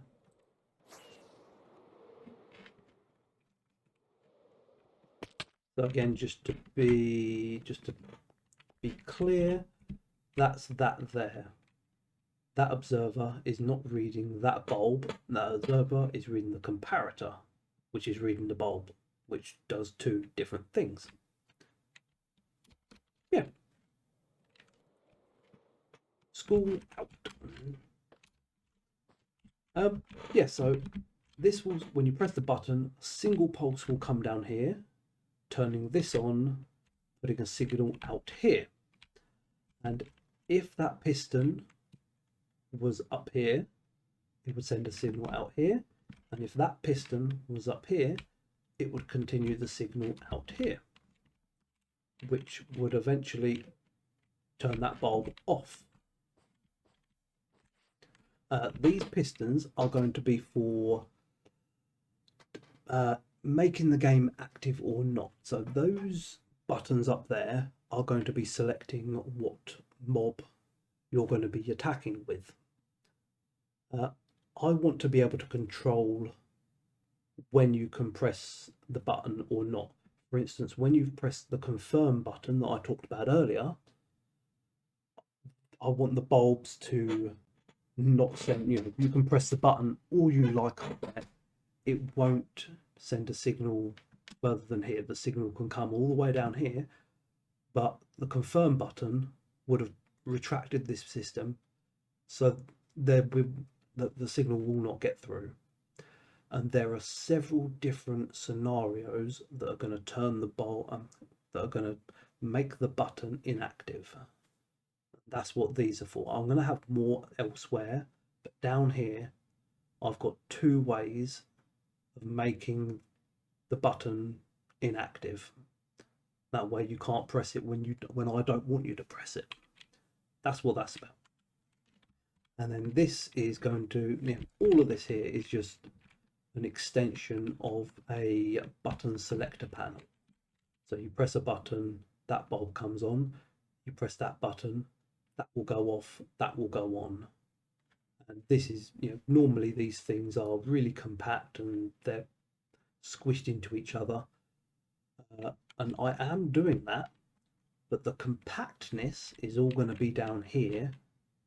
And this is just sending that signal here, and then it's going to send a signal back out to the bulb.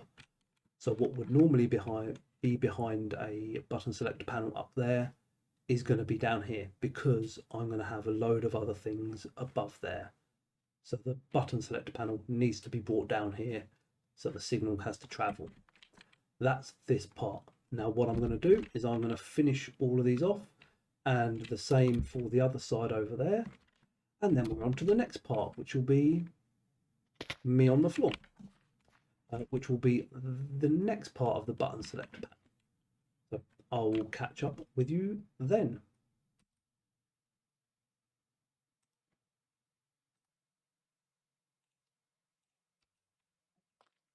Right, well, I got a bit carried away with the next part of it. I was going to make a lot of it on video, but I'm not too sure I'm going to do that because I think it seems like it's going to be a bit slow if I do it like that. So I might just make what I need to make not on video, and then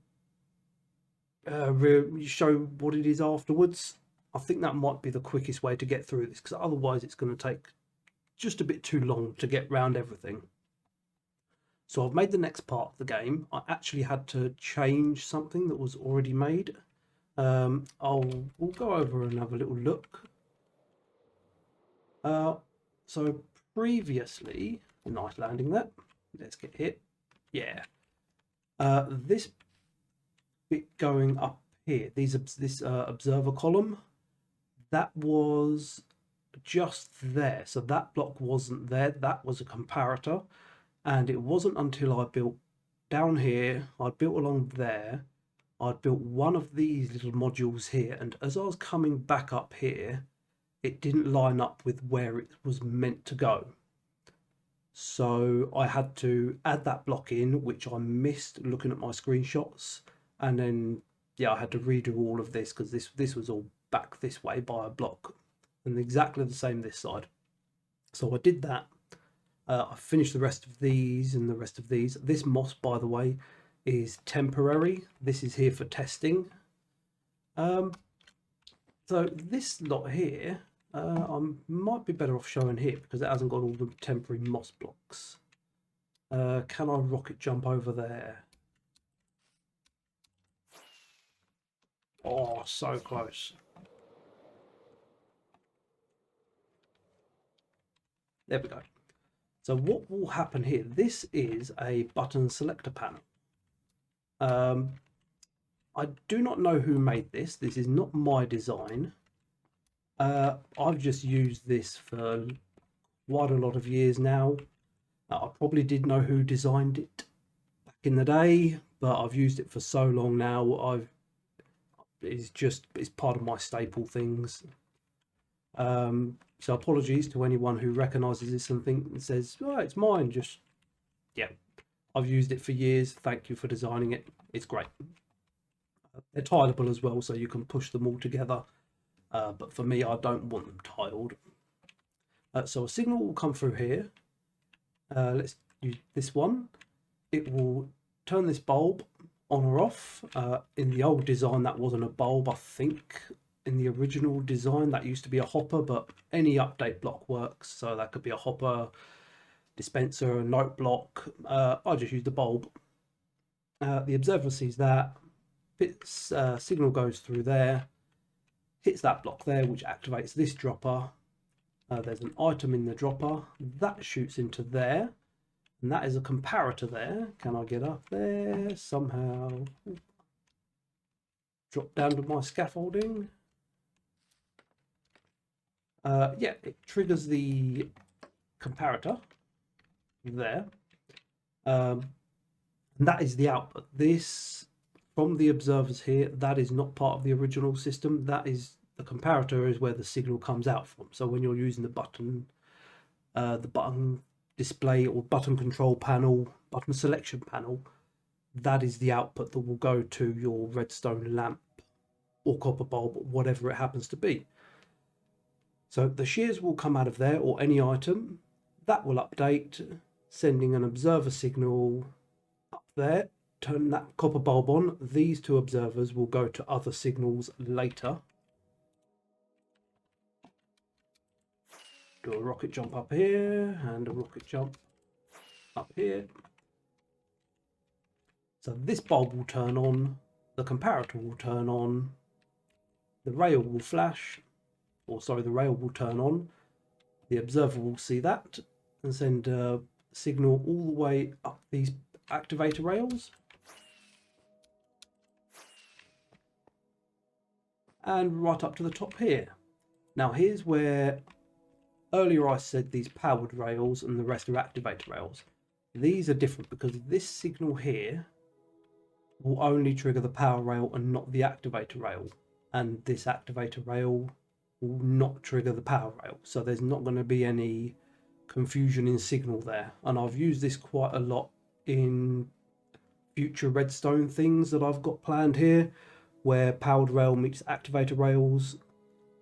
Yeah, that does not interfere with that. That does not interfere with that. So the signal will come up here. These observers are going to go to something else. I haven't built the rest of the circuit here yet, but it is over there. Perfect. Yeah, so the signal will trigger the activator rail. It will trigger that activator, and the observers hit the redstone dust and turn the bulb on. Yeah. What this will also do is this line here will get triggered every time as well.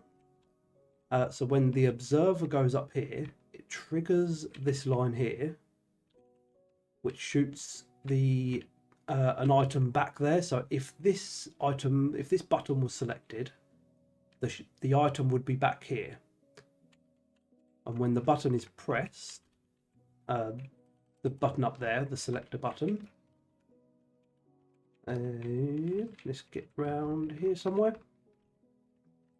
That observer not only goes out there, it will hit a pulse here, knocking the item back that way, which will subsequently turn off the bulb that you've selected.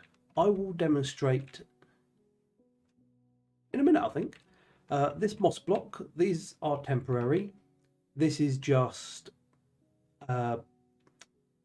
in place of this wool. That wool there normally would be pushed up when the game's ready to be played. Same with the wool on the back. I've just put a couple of moss blocks on here just while I test it to make sure I haven't missed an activator rail on there or on there somewhere. So I want to make sure that all of this works before I move on to the next part of the circuit. And this here is it is part of the system, but this bit here is going to be the reset. So when the game resets, this will trigger turning all the bulbs off. Well, I'm going to go have a little test or a little demonstration so you can see what I'm talking about. So it's ready to go. So if I press this button here, it will do its magic and turn the button on. When I press this one here, that will go off. This one will go on. There we go. And it will go all the way along. And it's pretty good for being spam proof. This, it will just go through them all and end up on the last one that you want. Hit that one, hit that one. There we go. So yeah, that's what all of this does. It just is a button select panel. And then for the reset, when the time is right, the game will be reset, and we see that bulb is just about on there. This will get reset and the bulb turns off. All the bulbs will turn off. So that will be the button select panel for this side, and I need to finish off that end, put some moss blocks on there to test it, delete all these moss blocks because these are temporary. I know this system works now. I've tested all the buttons. Do the same over here, get rid of the moss blocks, and I'll build the next part, which I think is going to be coming off of that observer or that observer, I think. Yeah, I'm going to do that. So back in a moment.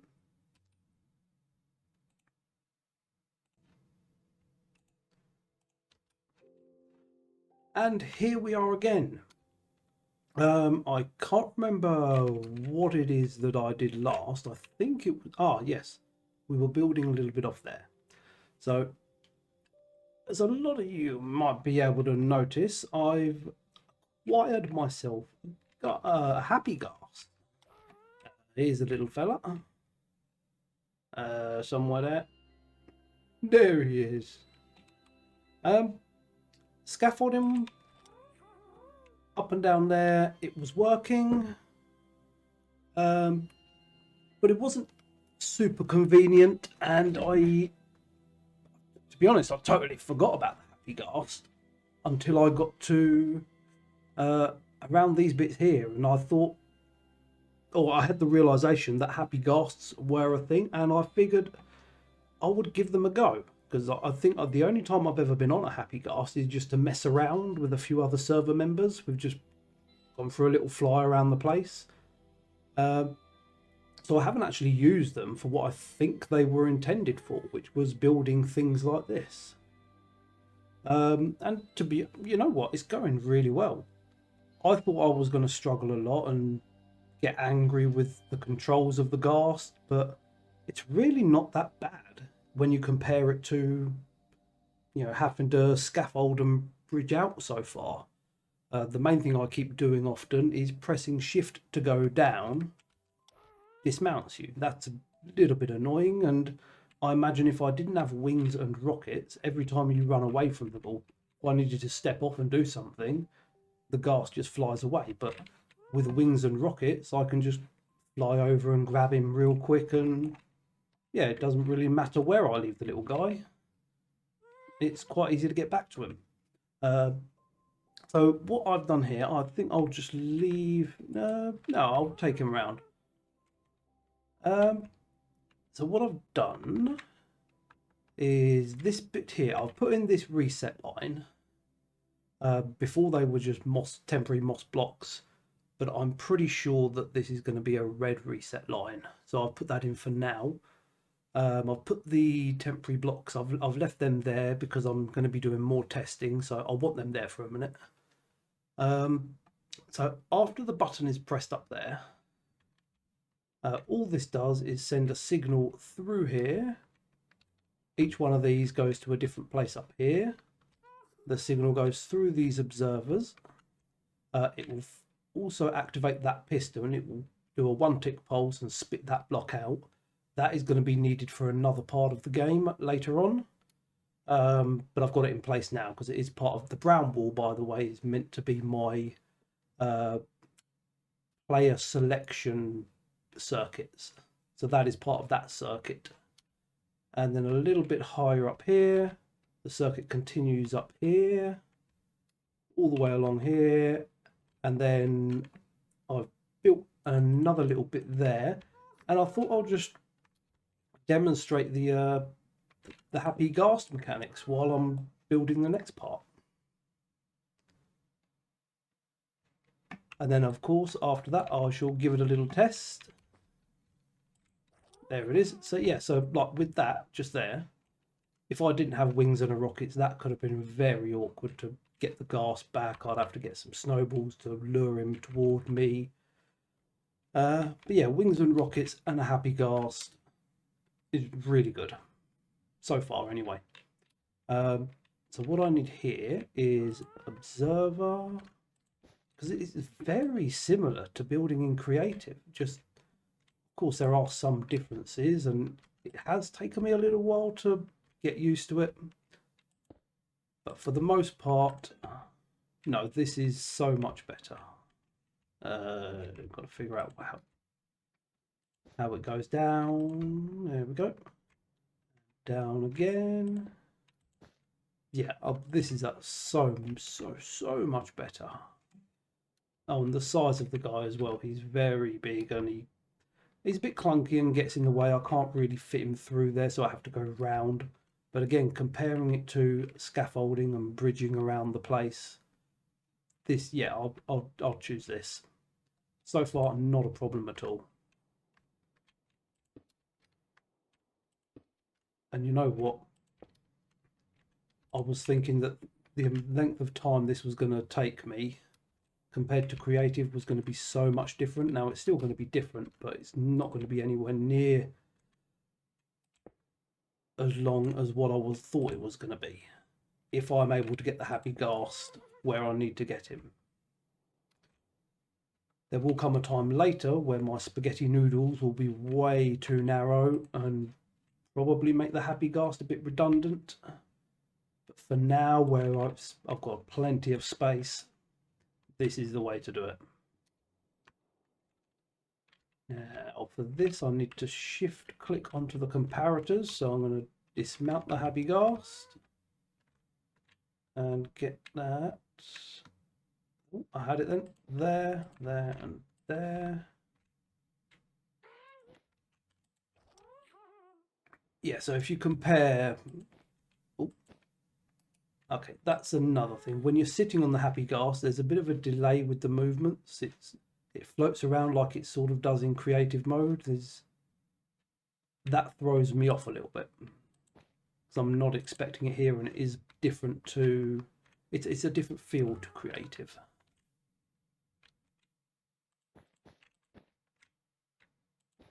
So I think you'll be able to see that comparing it to how I was building, this is quicker. There we go. So I think now over there and over here are both the same. I don't think I need the happy ghast for this bit. I do need to go get redstone. So that is down here. Who was that came back? Sordic. Come back. Go. Oh. Good. Bye. One little bit of redstone will do. Anything else? Probably. I'll figure it out later. They're not rockets, they're comparators. I might get some more rockets. Half a stack down there for now. Oh, that was meant to be half a stack. Oh well. Hey, there we go. Whee! I don't need him for now. So I think this is redstone. Ah, target blocks and the redstone lamps. So I will fly down later. Once I've built these, I'll do a quick demonstration, pressing the buttons on and off and on and off and on and off, and show you just what I mean by just what this is meant to do. Whee! So it was redstone lamps and target blocks. Yes, redstone lamps, target blocks. Full inventory. Merge the redstone, take the target blocks. Oh. Whee! Target blocks. Yep, there and there. Redstone lamps will be there, there and there. And I think I've got a copper bulb somewhere on top of the middle redstone lamp. Sorry, just looking at the screenshot again. So a copper bulb goes there. I'll put a bit of glowstone there just to light the area up. I might put one around the back. Oh no, an observer goes in there. I don't know. That's enough light. No, I've got a lot of stuff going around the back here. I can't really illuminate that. You know, like I was saying earlier about I wanted to illuminate all of these. I don't think I can here because this is going to be the display that you'll see from there. And around the back here is going to be a ton of redstone coming right up to the bulb. So that bit of glowstone there is going to do it. Oh, I missed my jump. Landed my jump. There we go.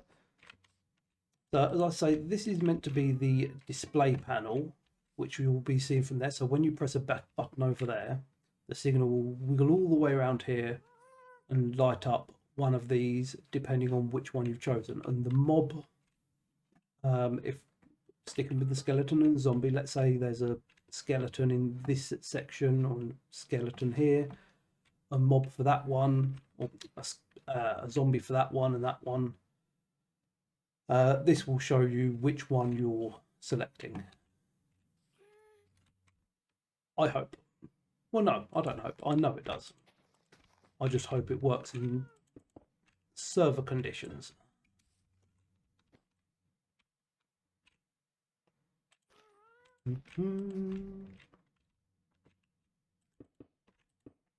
There was a quite a funny thing happened a little earlier. Unfortunately, I wasn't recording because earlier I said I'd decide to not record what I was building so much.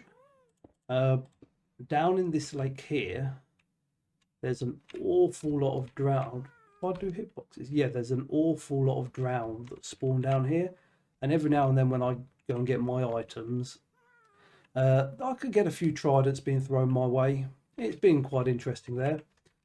So I just let people know on the server that there are some drowns around here with tridents. So if anyone wants a trident, this could potentially be a really good place to come and, you know, see if you can get a trident. And I had two people come over and they were having their fun fighting down there. I think they got a few, yeah, 2 players, I think maybe three tridents in total, something like that. I know 1 player got 2. While they were doing that, I was building up here, and just for a bit of fun, I was standing up here, and there was someone down there fighting off. There were about 6 or 7 drowns around them, and I got my bow out, and I just thought I'd just do a bit of target practice, not aiming for the player, but I was aiming for the big group of drowned around them. I think I hit 1 drowned after a couple of shots, and I think the 3rd or 4th shot I fired off actually killed him, one of the players straight away.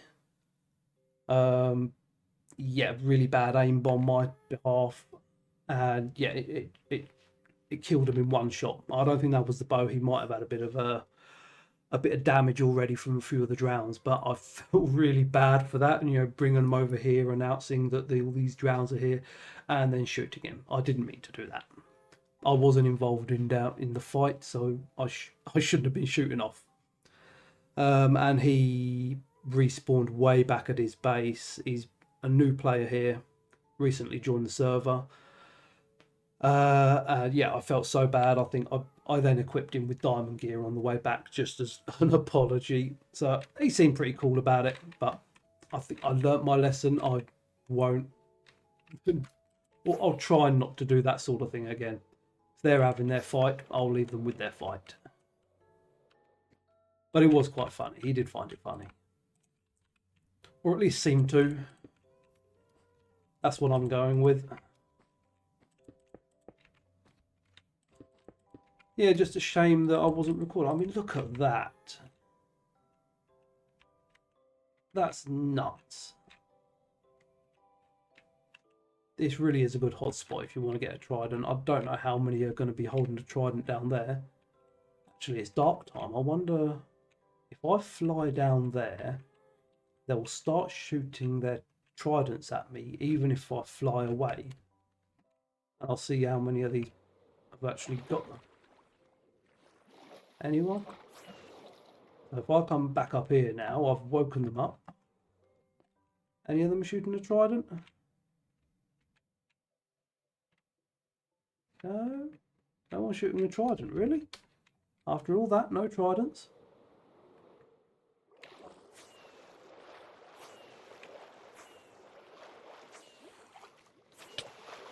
There's one. There you go.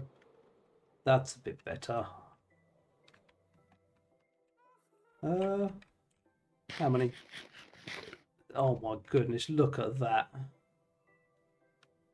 Oh, I've angered a few people there. Wow. Yeah, if I really cared about a trident, I could probably get quite a few here if I really wanted to. But I'll be honest, tridents aren't really my thing.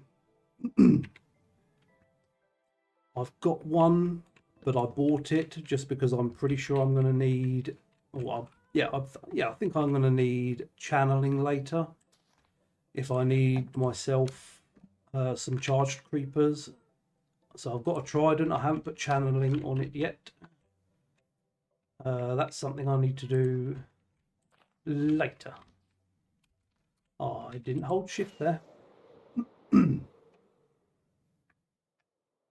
my little guy. I need a name for him. My first ghast. Oh dear, how?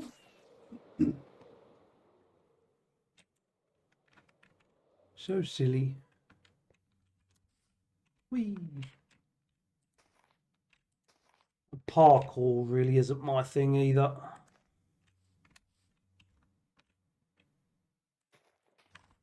So I'm getting quite lucky with a few of these jumps. Yeah, yeah. And then I've got this. And you. There we go. Finish that off over here.